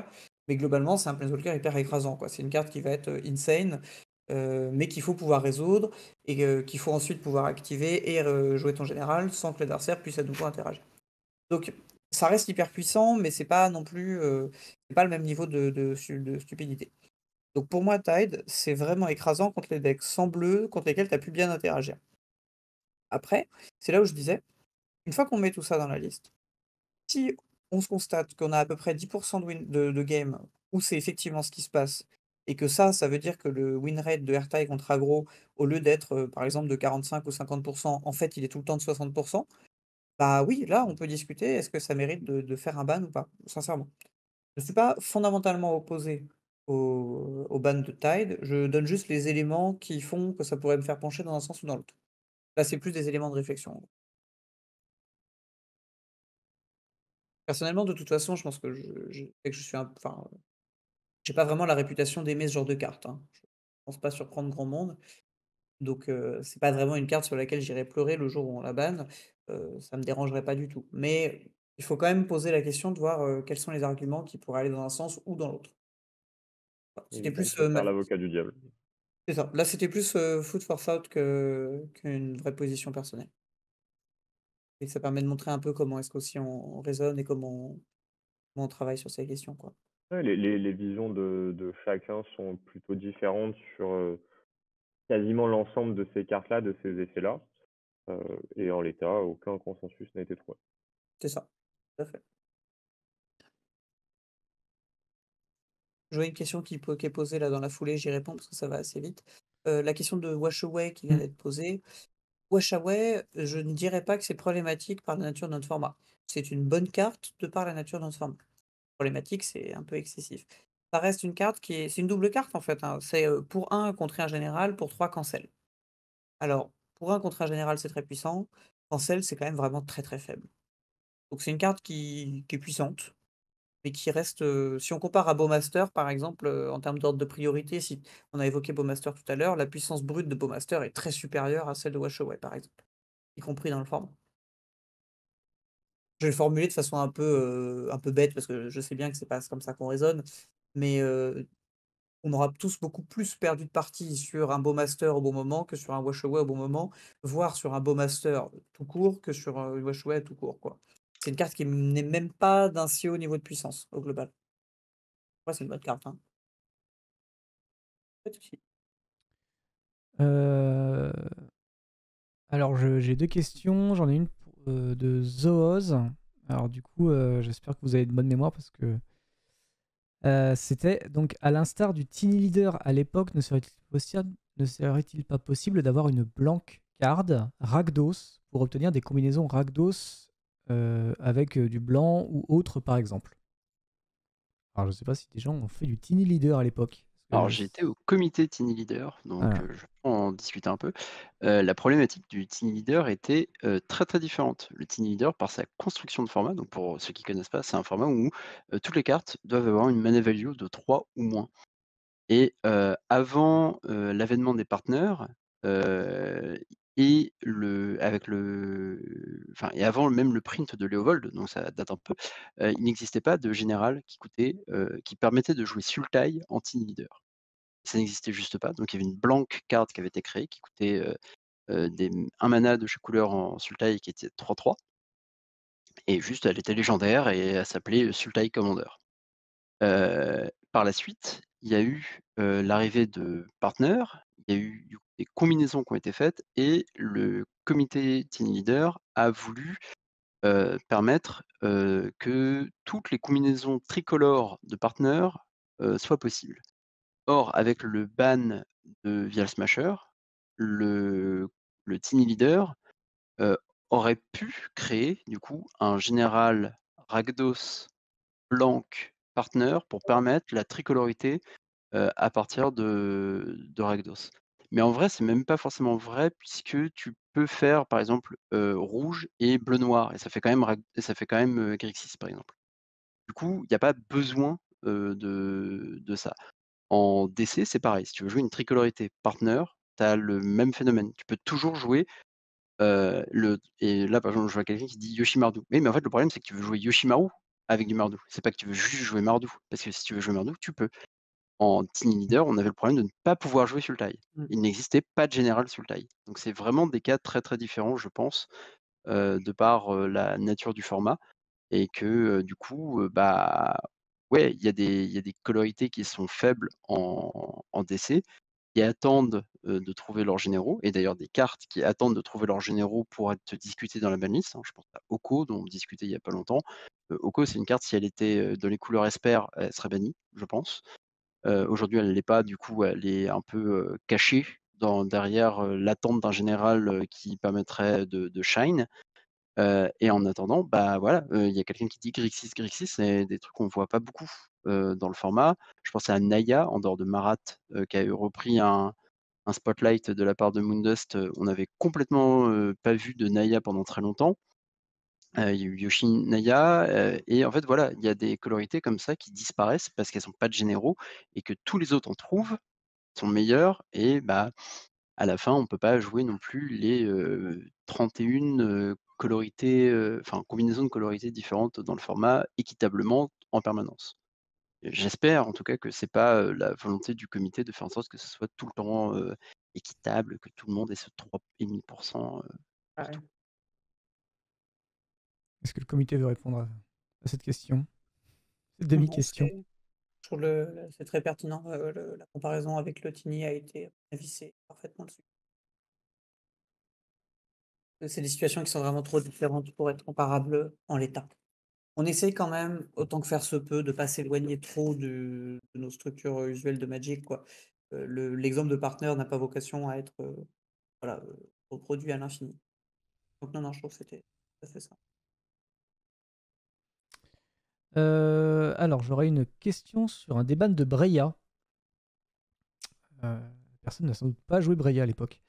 Mais même, c'est très simple, si on parle de Slamfoot and Squee, 3 de mana, je mets 4 de patates sur le champ de bataille et c'est pour un problème pour vous, Breya, c'est pas possible. Je vous annonce tout de suite, vous pouvez pas enfin vous ça va être très difficile pour vous d'accepter une Breya sur le champ de bataille dans ce cas-là. Oui, complètement. Je pense que c'est très différent, mais c'est quand même suffisamment pareil pour que ça soit totalement comparable. La board présence de Breya, c'est vraiment quelque chose de différent. Alors, genre les spells gratuits. Raya n'a littéralement aucun défaut, même si je rêve de pouvoir la caster de ma command zone. Si Breya, pour rendre Stony Silence encore meilleur dans Cities, Yay!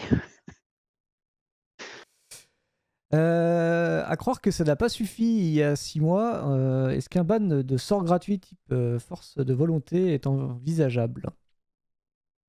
À tous les 6 Sur ans, ce vous bannissez des cartes su gratuites, mais ça suffit jamais, visiblement. Mais... alors, la notion de gratuité des cartes n'est pas celle qui prédomine. On va plutôt s'intéresser aux effets que peuvent avoir ces cartes gratuites et l'impact qu'elles vont avoir sur les games. Typiquement, là, sur le cas de Force of Will, les avis sont plutôt partagés, presque équitablement. Ça a été mentionné notamment lors d'anciens streams où on parlait du caractère offensif de la carte, contrairement à Force de Négation. Mais sur ce terrain-là, à nouveau, pas de consensus, mais c'est une carte qui revient sur les quelques précédents échanges. Du coup, n'hésitez pas dans le chat si vous pensez. À nouveau, je vois aussi l'argument là dans le chat, faux n'est pas gratuit, tu perds une carte. Au tout début de ce stream, on a mentionné que justement le format était beaucoup plus axé sur l'aspect tempo des games que sur le véritable card advantage généré par certaines cartes. Et une majorité d'entre nous, on est assez convaincus que ce card advantage ou ce card disadvantage n'est pas assez, comment dire, ça va pas être le facteur important du format maintenant, et c'est ce qui nous a conduit à bannir Lotus Petal pour le coup. Du coup, j'ai une question qui arrive sur le ruling du partner de la part de Nous. Est-ce que la règle est encore discutée? Par exemple, appliquer la taxe sur les 2 partenaires plutôt que d'en condamner un. Est-ce qu'il y a une discussion là-dessus pour dynamiser quelque chose en particulier ou pour bouleverser? Alors c'est vrai que maintenant que Wizards accélère les sorties de ces extensions et favorise le commandeur, pardon, il y a plus de créatures légendaires, donc du coup il y a toujours un peu de renouvellement.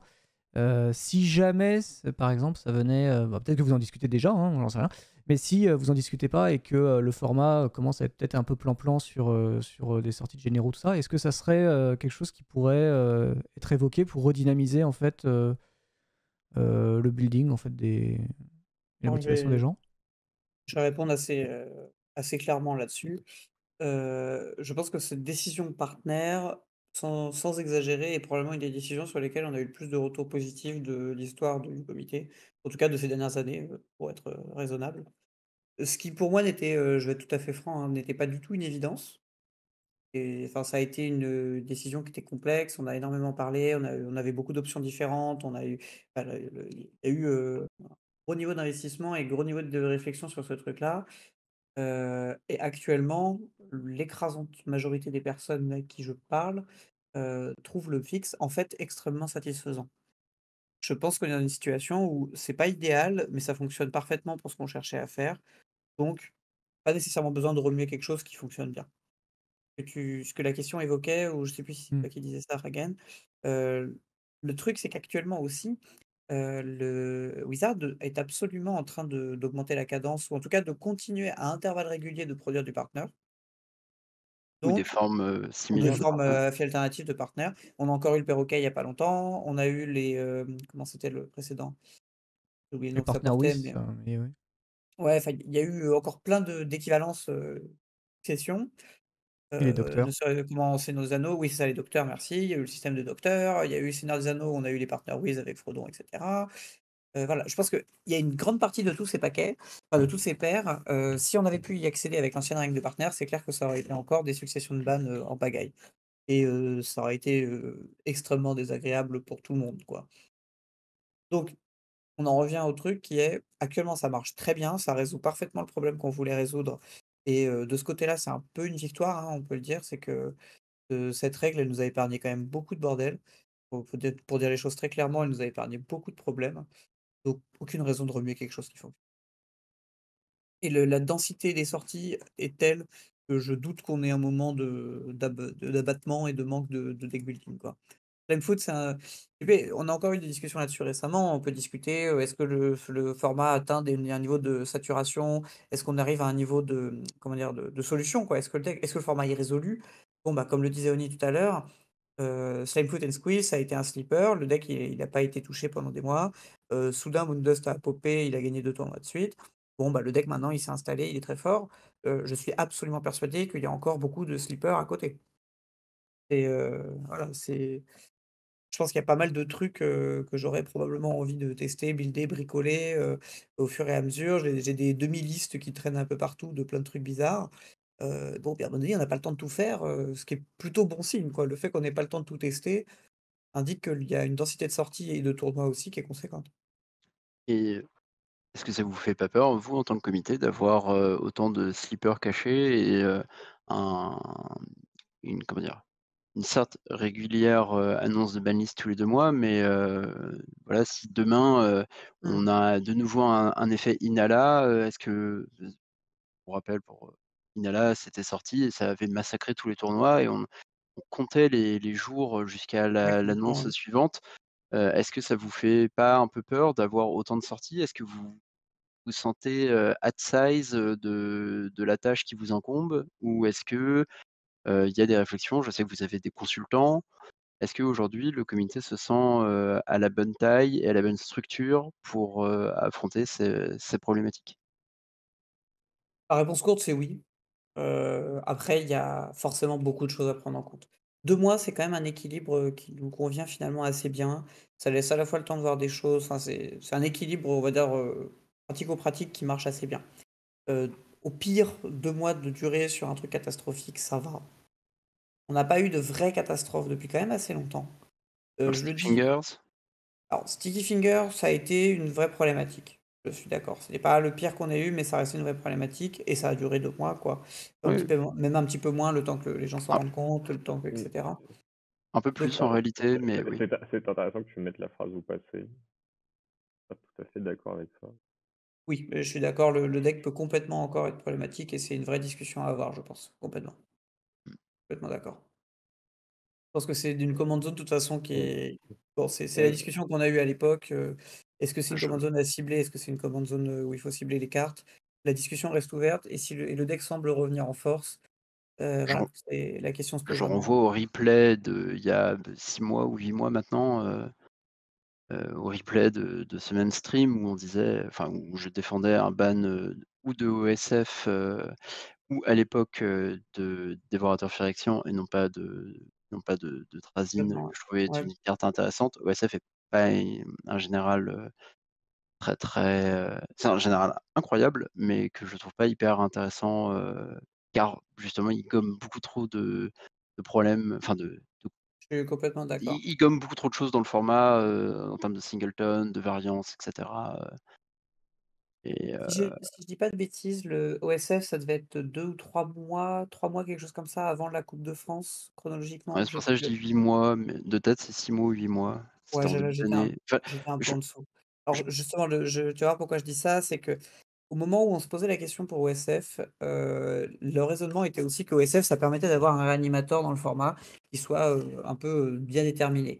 Une chose qu'en tout cas à titre personnel, j'avais mal anticipé et qui s'est révélée dans les derniers mois justement et jusqu'à la coupe de France, c'est qu'en fait, on commençait à avoir une densité de gros tons et de réanimation, donc les 2 en fait, littéralement les 2 aspects.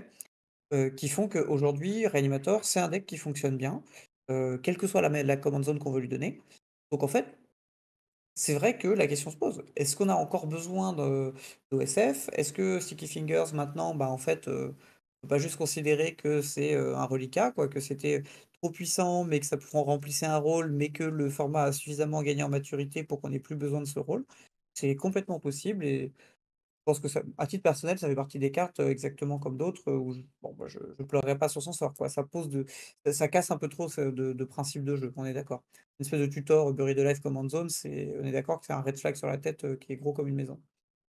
Ouais, on a eu une année très réanimateur centrique avec Complètement, ouais. Diada, avec même Ogak, hein, d'une certaine manière, Ouais, ouais, même si c'est pas complètement, réanimateur, c'est je mets un gros ton depuis mon cimetière en jeu. complètement, Heu, le format a un problème avec le cimetière? complètement. Je pense que c'est pas un problème, mais je pense que c'est vrai et ça fait pour le coup des mois, voire des années qu'on le dit. Je pense qu'il faut accepter que c'est un format où le cimetière est un enjeu, et qui est un enjeu complexe à évaluer. C'est-à-dire que ça reste un format où on ne peut pas rentrer trop de densité de hate, mais il est acceptable d'en rentrer une certaine densité. Et le truc, c'est ça, c'est à quel moment est-ce qu'on franchit la limite entre, on a trop on est réduit à un moment où il y a beaucoup trop voilà, de densité de gestion de hate à rentrer pour que ce soit envisageable, pour que voilà, c'est l'essentiel de mon sujet, c'est ça. Je vais prendre un exemple un peu idiot, il y a pas si longtemps, j'ai beaucoup testé Mono Noir Control, ça m'amusait beaucoup, le deck était très drôle et probablement pas assez bien, mais c'était pas si mal non plus. Et Mono War Control, j'étais arrivé à une situation où, les cartes sont tellement nulles à chier dans leur globalité. On a quelques powerhouse comme, Cabal Coffers, mais globalement, on a des cartes vraiment très médiocres. Et à un moment donné, je me dis: «Bon, bah, là, il me reste quoi? 5-10 entre 5 et 10 slots de cartes où sincèrement, il faut vraiment que je rentre de la merde pour remplir mon deck». Et j'ai testé un truc, c'est que j'ai rentré toutes les variations de Cremate et équivalent.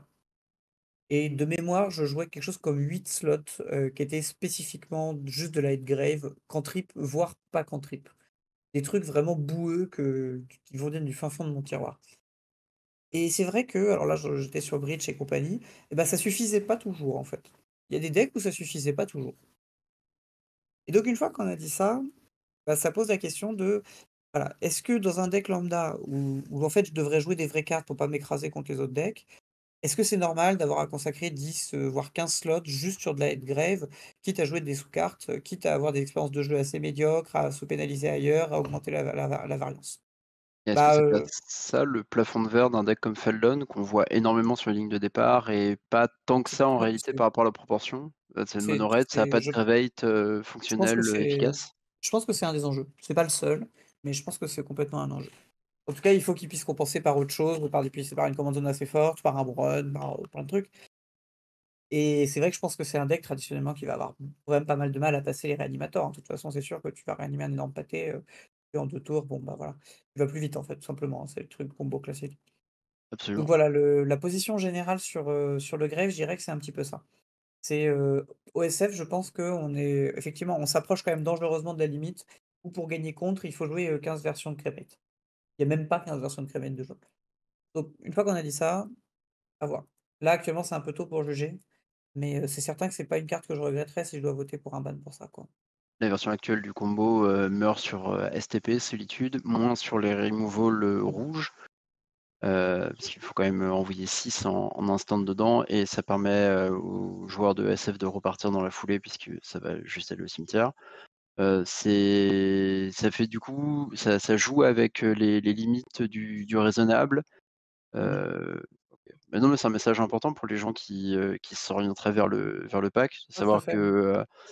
bah, c'est Après, c'est ce qu'on discuté. avait il me semble qu'on en avait déjà parlé à l'époque justement du ban de Sticky Fingers et que enfin pardon, de, heu, composante qu'on avait ban à l'époque, Trazyn, bien sûr, Drazen. j'en pouvais plus. Bah, c'est un truc qu'on avait déjà dit à l'époque, quoi, c'est que ça reste un tutor qui joue avec le Grave en command zone, voilà, c'est quand même des red flags assez conséquents. Ça ne fait pas Mmh. tout les red flags, mais parfois c'est à prendre en compte. Donc oui, c'est une carte qui est surveillée, ça c'est certain.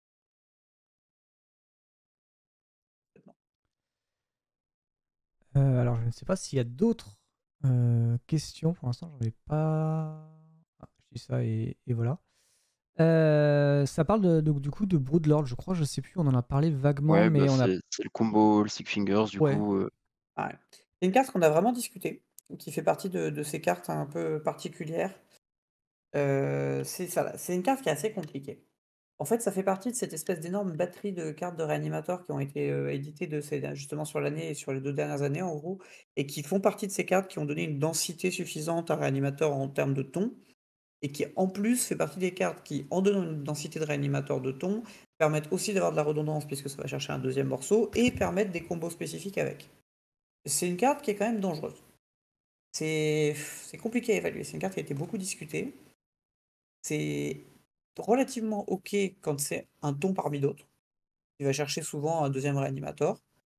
Ça devient beaucoup plus compliqué quand ça devient une pièce à combo presque toute seule, quoi. Ou justement quand c'est un élément de Sticky Finger. Donc voilà, ça fait partie des cartes qui sont à la frontière entre la bonne carte et la pièce à combo et qui, de ce fait, est à évaluer avec complexité.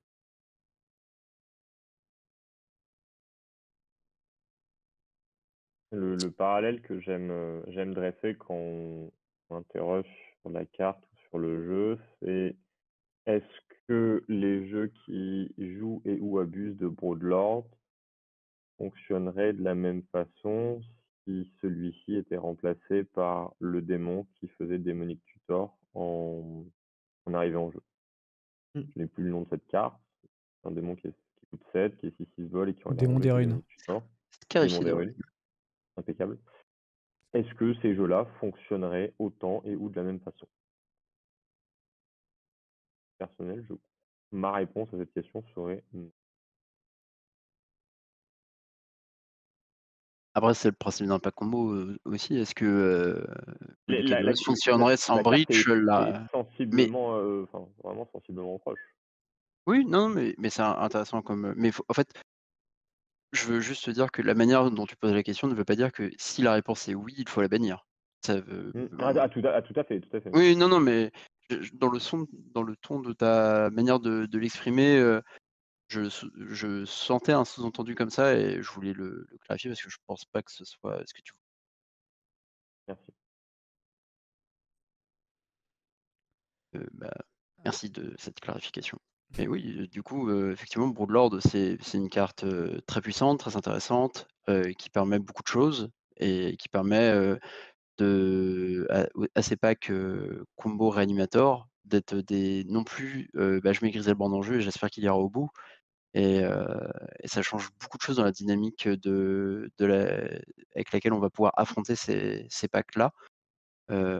Aggro peut plus se dire bah c'est pas grave, j'attaquerai et je ferai une trump card, un combat de trick pour passer à travers ton bloquant qui a lien de vie type Atraxa ou Griselbrand et te tuer quand même.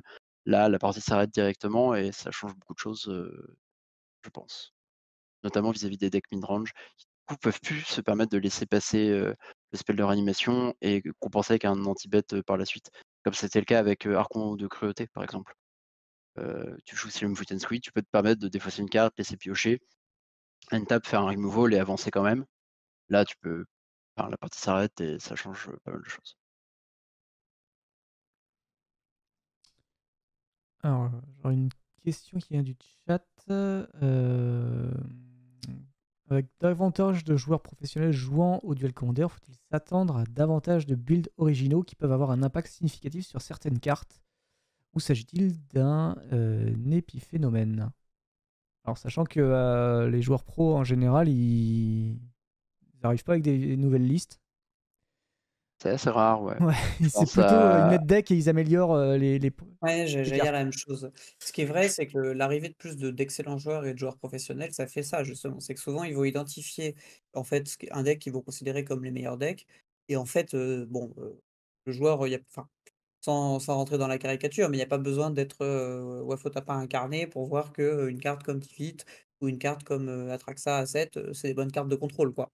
Donc il y a des choses qui sont déjà relativement identifiées, il y a des sleepers, mais le truc, c'est que quand tu es un joueur pro, que tu débarques et que tu connais pas le format, c'est quand même assez complexe de builder from scratch, un truc qui va fonctionner et donc en fait, la plupart des joueurs pro, qu'est-ce qu'ils veulent? Ils veulent performer, c'est tout à fait logique et c'est tout à fait louable et donc ils vont en fait affiner, aller, vraiment aller, peaufiner des paquets dont ils sont clairement identifiés qu'ils sont forts et par contre, c'est vrai que je pense que ça aide beaucoup à remettre en question un certain nombre d'a priori à lisser la qualité des listes justement parce qu'ils n'arrivent pas avec des idées préconçues.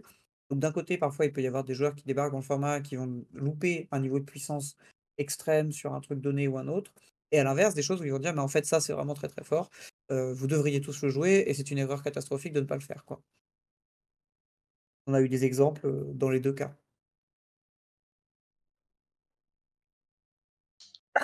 Florian, tu veux rajouter quelque chose? Cet effet-là, il a déjà il a déjà eu lieu ou il a déjà lieu J'ai le sentiment ou l'espoir qu'avec ces discussions réfléchies ou les arguments que certains joueurs expérimentés, on peut mener sur des Discord, des forums ou lors des échanges, IRL, heu et ces échanges-là qui peuvent m'arriver, on réussisse à convaincre pour améliorer les listes. Malgré tout, on a tous des, comment dire? Certaines préférences dans les styles de jeu ou dans l'inclusion de certaines ou l'évitement de certaines cartes. Je pense notamment typiquement à Mental Misstep où intimement convaincu que c'est une des pierres poubelles du format, et c'est un argument que je défends et c'est un avis qui est loin d'être partagé par beaucoup de personnes. Mmh, mais malgré tout, cette dynamique générale, je pense qu'elle amène à améliorer la qualité, générale des listes.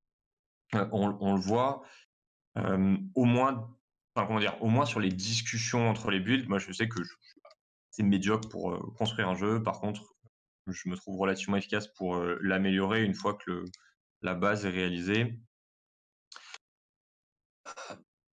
Par contre, est-ce que vraiment les joueurs pros vont s'intéresser au format plus que ça?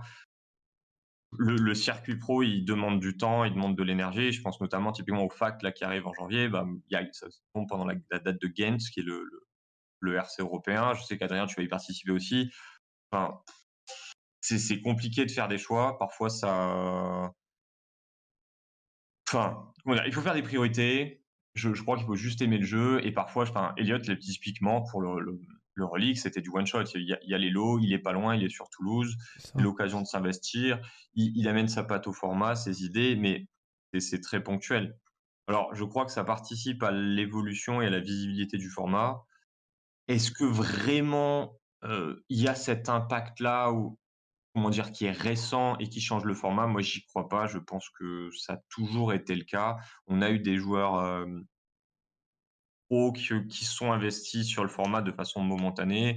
On a vécu une année où on a eu des tournois, d'essais avec, Jean-Emmanuel Desprats, Thierry Rambois et en fait, parfois juste ça dure pas parce que les échéances sont là, mais ça peut se répercuter à l'avenir, ça peut arriver à nouveau et parfois juste tout simplement, ils participent à des échanges, que ça soit, sur des Discord ou même vraiment dans des discussions privées. Il m'arrive, enfin à titre perso et je pense qu'eux ils ont vécu la même chose il m'arrive de donner des avis sur des decklists et ou de proposer une version améliorée, des decklists actuelles. Et au final, bah, parfois le jeu ou les idées se retrouvent sur internet et parfois on fait juste n'importe quoi, avec une liste, on réussit à l'amener en top 8 et c'est vrai qu'on vit l'effet de: «Waouh, il a perfect cette liste, le build est différent, le build est atypique, ses idées sont incroyables». Alors non, des fois juste on se fait plaisir aussi et on n'a pas la moindre idée de si c'est véritablement bien, mais on essaye, on y croit et ça fonctionne. Plus tôt dans la soirée, j'ai mentionné que, de façon extrêmement injuste, Magic était impitoyable. Si on top 8 les tournois, les jeux et les personnes sont visibles. Si on fait tout le temps 9e, mais littéralement tout le temps 9e, et ben, on n'existera pas. Et Ouais. c'est très impitoyable, quoi. Enfin, il y a suffisamment de leaders d'opinion actuellement, qu'ils aient raison ou qu'ils aient tort, pour que les joueurs moins expérimentés puissent suivre, un ou plusieurs autres joueurs qui eux ont l'expérience des tournois et ou du format. On le Et voit soit de façon régionale, soit par affinité, heu, ça arrive Après, c'est et souvent que tu as les. je trouve que c'est pas mal. Pour sur les joueurs un peu très forts qui ne touchent pas le format, comme Elliot, c'est souvent que les gros tournois aussi sont dans des endroits où eux, ils sont. Il y a très peu de ils sont gros plus joueurs qui, intéressés par les traversent, tournois que ils le sont monde, plus la intéressés France par pour ça. les tournois que par le format. Enfin, Elliot, Oui, il voilà. était à l'Eternal Weekend le week-end dernier. Là, il était au Japon. Je pense que dans sa tête, il se demande s'il va aux US dans 2 semaines.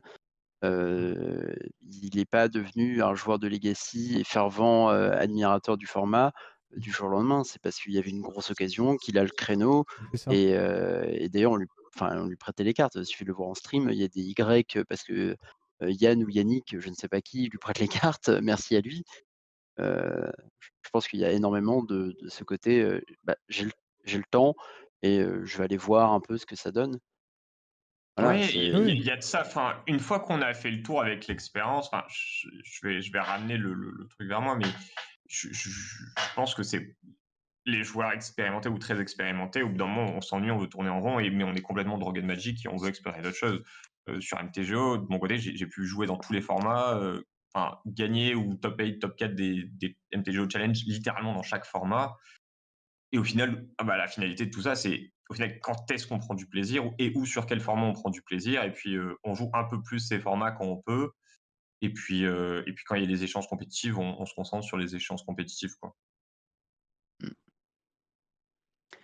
Si on a fini sur ce sujet, j'aimerais Oui. rebondir sur quelque chose que tu as dit, tout à l'heure. Tu as parlé de 2 choses. Tu as parlé des leaders d'opinion, et je pense que les membres du comité en font partie.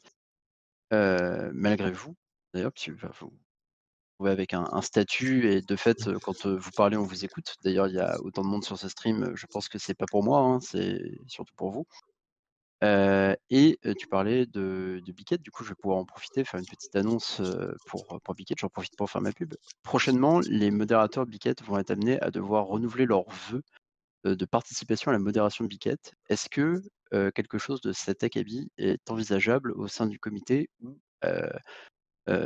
il nous est venu en question, sur Discord, les sièges ont tendance à être, tant que, «jusqu'à ce que mort s'en suive» entre guillemets. Est-ce que c'est quelque chose, qui pourrait être, discuté? Est-ce que vous avez, un sujet sur le renouvellement ou non des sièges et le renouvellement ou non des vœux de poursuivre dans le comité, heu, à tous les niveaux, que ce soit votant, regional coordinator ou autre? Est-ce que les gens n'ont pas tendance à quitter quand il est déjà un peu trop tard et pas passer le flambeau au bon moment? La question, oui, la question elle est complexe. De toute façon, c'est lié au fait que ce soit des structures, relativement, informelles comme ça. Pas comme si on avait un statut, loi 1901, qui permettrait de délimiter exactement ça. C'est une question complexe, beaucoup d'humains, hein, dans ce que tu décris. Donc, j'aurais peine à te donner une réponse, satisfaisante sur ça. Ce qui est sûr, c'est qu'effectivement, à la fin, on reste tant qu'on pense qu'on a quelque chose à apporter, globalement. Et la question, elle est sur ça. Je vais pas te mentir, je pense aussi à toi, Flavien, tu avais, carrément quitté le format pendant une période, sans vraiment le dire. Est-ce que c'est un moment où tu as envisagé de laisser ta place, de core member ou est-ce que tu te disais: «Ce n'est que passager, je reviendrai»? Est-ce que, c'est le genre de cas où tu peux te laisser submerger, au final, pas revenir vraiment? Et c'est un peu fort, hein, j'ai pas joué pendant 3 mois l'an dernier, si je dis pas de conneries. Ouais, mais enfin, c'est Bon, en bah, réalité, c'est une longue période et on te demande de jouer le format, peut-être plus régulièrement. Je sais pas en tout cas quels sont les standards que tu te portes. Peut-être que dans la tête de certaines personnes qui écoutent ce stream aussi, les membres du comité jouent le format, au moins une fois par semaine, testent tous les packs et cetera et je suis désolé de leur apprendre que c'est pas le cas. non, non, je comprends ce que tu veux dire. C'est une question qui est complexe. Il y a, il y a différents niveaux. Quelqu'un qui, n'aurait touché à rien, serait complètement étranger, qui a pas touché une carte, qui a pas regardé une liste, qui débarque et qui a aucune idée de quoi on parle, évidemment que la question, elle se pose, elle est légitime. Là, je prends l'exemple parce que c'est plus simple, parce que tu parles de moi, donc je prends l'exemple pour moi-même. Garder un œil sur le format, ne pas faire un gros tournoi pendant 3 mois, bon, j'appelle pas ça avoir arrêté, quoi. C'est un petit peu comme les gens qui fument, quoi, j'arrête tellement que Ouais, j'arrête tous les jours, quoi. C'est le truc, c'est que Magic, c'est un peu ça, on n'arrête jamais vraiment. Quand on arrête, c'est souvent les aléas de la vie.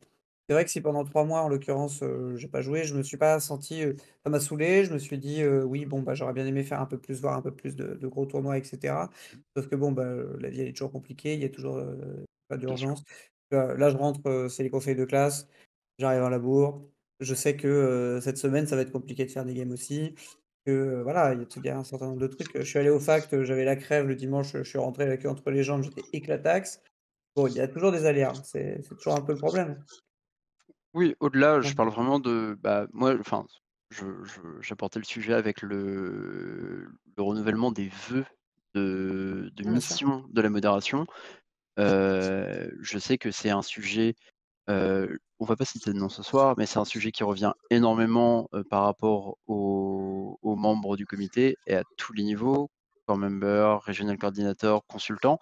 Je pense, à certaines personnes qui sont consultants au comité depuis maintenant presque 10 ans pour certaines et que, est-ce qu'ils jouent encore le format? Est-ce qu'ils sont là? Est-ce qu'il n'y a pas, Après, ça coûte pas cher de les garder, mais est-ce que ça coûte pas au final quelque chose de garder des personnes qui sont peu actives? Est-ce que, on peut pallier à ça d'une manière ou d'une autre? Est-ce que c'est quelque chose voilà, je parle un peu plus de politique du Bien comité, sûr. plus que banlist, je Il y pense qu'on a a fait un peu le tour, sur la case consultant que tu évoques, on a un roulement quand même. On a eu, alors là, ça commence à dater un petit peu, je crois que c'était aux Philippines où il y a eu un échange. Voilà, on a eu plusieurs fois de suite. On a des entrants, on a des sortants pour des gens, voilà, qui comment dire? On a les gens qui disent: «Voilà, moi là, je suis plus capable de gérer ça, donc je laisse ma place à quelqu'un». Ça arrive. C'est toujours compliqué parce qu'on veut pas, donner des coups de pied aux fesses aux gens, on n'est pas là pour les jarreter de force. L'idée, c'est aussi d'avoir l'autocritique, de voir à quel moment tu penses que tu as plus rien à apporter, que tu as pas le temps de gérer. Je pense à un consultant à un moment donné qui nous dit: «Voilà, moi j'ai eu un enfant, je sais que là, pendant les 6 mois, 1 an, 2 ans, 5 ans qui vont venir, ça va être compliqué d'avoir quelque chose de constructif à faire parce qu'à un moment donné, j'ai un gosse et bah, il faut que je gère mon gosse, quoi». Mais ça, voilà, c'est quelle idée d'avoir des gosses. ouais. Bon, après on joue moins à Magic, oh quelle horreur. Ouais, c'est ça. Donc voilà, c'est, actuellement, pour avoir un ordre de grandeur, là, William me disait, bah, aussi, pour avoir un ordre de grandeur, depuis 2007, on a eu de mémoire 45 personnes différentes, OK, pour avoir une idée, quoi, du nombre de gens. Actuellement, j'ai oublié le chiffre exact qui a rebougé, on a 5 core members, on doit avoir 10 ou 12 consultants, j'ai un trou sur le chiffre, faudrait que je le revérifie. Certains sont plus actifs que d'autres, certains discutent beaucoup, d'autres un peu moins, certains ont plus de difficultés à échanger aussi. Je pense à Sergueï typiquement avec qui on garde contact pour continuer d'avoir des retours de la communauté russe. Il y a eu beaucoup de difficultés à discuter ces derniers temps pour des raisons géopolitiques évidentes. Voilà, je pense que c'est un peu ce genre de cas. Est-ce que, typiquement dans le cas de Sergueï, bon, bah, c'est parfaitement indépendant de sa volonté. S Est-ce qu'on va dire: «Voilà, tu peux pas rester, tu participes pas parce que tu as un VPN et la guerre», bon, compliqué, quoi. C'est vrai que moi, actuellement, je me suis posé la question, il y a un moment donné, je me suis dit: «Voilà, là, en ce moment, j'ai beaucoup de trucs, il se passe plein de choses, j'ai besoin de gérer un certain nombre de trucs». À quel moment je me dis: «Là, c'est too much pour moi, je suis pas capable d'apporter quelque chose de pertinent», je cède la main. Je pense qu'à chacun de se poser la question. J'ai pas, c'est pour ça, enfin, au Ouais, sein mais de la je rebondis là-dessus, je suis complètement d'accord avec ce qu'évoque Flavien.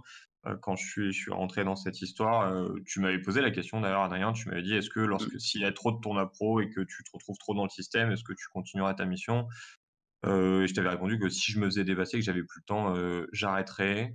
Je ouais, suis, en l'état pas sûr d'avoir la même motivation qu'avant, puisque j'ai beaucoup ça d'attentes, use, hein. on va dire, sur ce fonctionnement-là en interne. Je crois qu'il faut se poser la question: «Est-ce qu'on a envie d'être là? Est-ce qu'on apporte quelque chose? Est-ce qu'on prend plaisir à jouer, le format? Est-ce qu'on prend plaisir à échanger avec les gens qui sont autour?» Si c'est pas le cas, je pense que ça vaut pas le coup, ça vaut pas le coup d'être là, mais ça, c'est une conclusion qui m'est plutôt propre. OK. Maintenant, alors sur les sujets que tu évoques, plutôt que de peut-être toujours botter en touche, ouais, je pense que maintenant, comme à d'autres moments, il y a eu des situations pas évidentes à gérer en interne. Ces situations-là, elles mènent à des discussions ou des démarrages de discussions où c'est vrai qu'il est bon de faire le point, un bilan d'où on en est, qu'est-ce qui fonctionne pas, se poser la j'ai vu dans le chat aussi, se poser la question: «Est-ce que ça fonctionne? Est-ce que ça fonctionne pas?» complètement, hein. Et Ouais, réussir à passer de ce constat à, si ça ne fonctionne pas, prendre des décisions pour, améliorer les choses. Prendre le temps de se concerter, jeter une bouteille à la mer, dire: «Maintenant peut-être, échangeons et faisons avancer les choses». Ce démarrage de discussion, a parfois lieu, il a lieu récemment. Maintenant, convaincu que des personnes sensées et investies, seront, convaincues du bienfait d'échanger. OK. Voilà.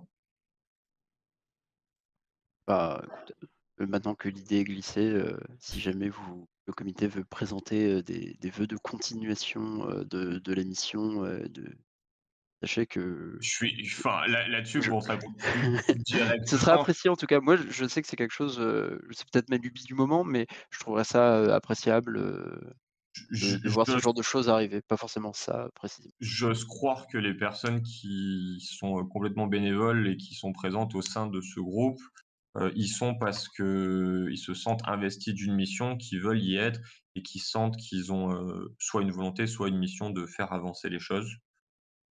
Et de ce fait, si cette réflexion est interne et chacune arrive à la conclusion qu'il est là pour faire avancer les choses, il n'y a pas forcément besoin de réaliser ses vœux.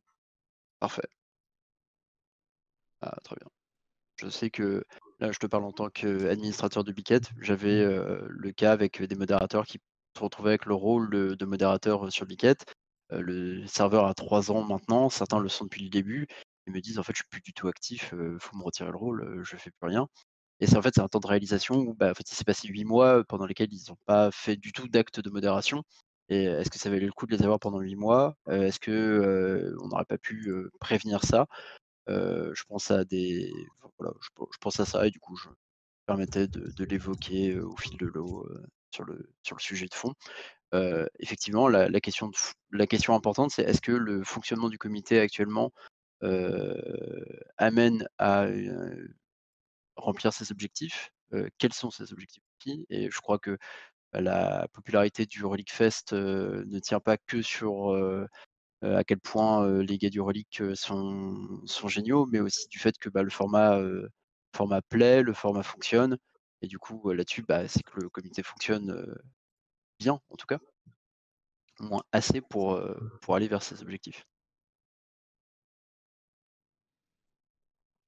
Voilà. À part félicitations à vous un peu quand même parce que vous en prenez plein la gueule, j'imagine que vous allez aller, pas lire forcément les commentaires Facebook tout de suite après parce que, on va essayer de garder une note positive pour la soirée, mais, bah, c'est important de rappeler aussi que y a du bon taf, malgré tout ça. Comme je mentionne un peu tout à l'heure, si on est là et typiquement présent ce soir, c'est qu'on veut bien l'être et qu'on se sent Absolument, investi oui. dans cette mission, donc ça fait partie les casseroles et les jets de tomates font aussi partie du job et quand on en aura marre, on sera plus là. Je pense qu'on n'est pas très loin de la fin. Je rappelle les liens évidemment de la soirée importants qui sont le lien du comité évidemment pour le Discord et le site web où vous pourrez retrouver toutes les infos, le Discord qui vous permet de poser des questions, discuter avec les comités, avec le comité.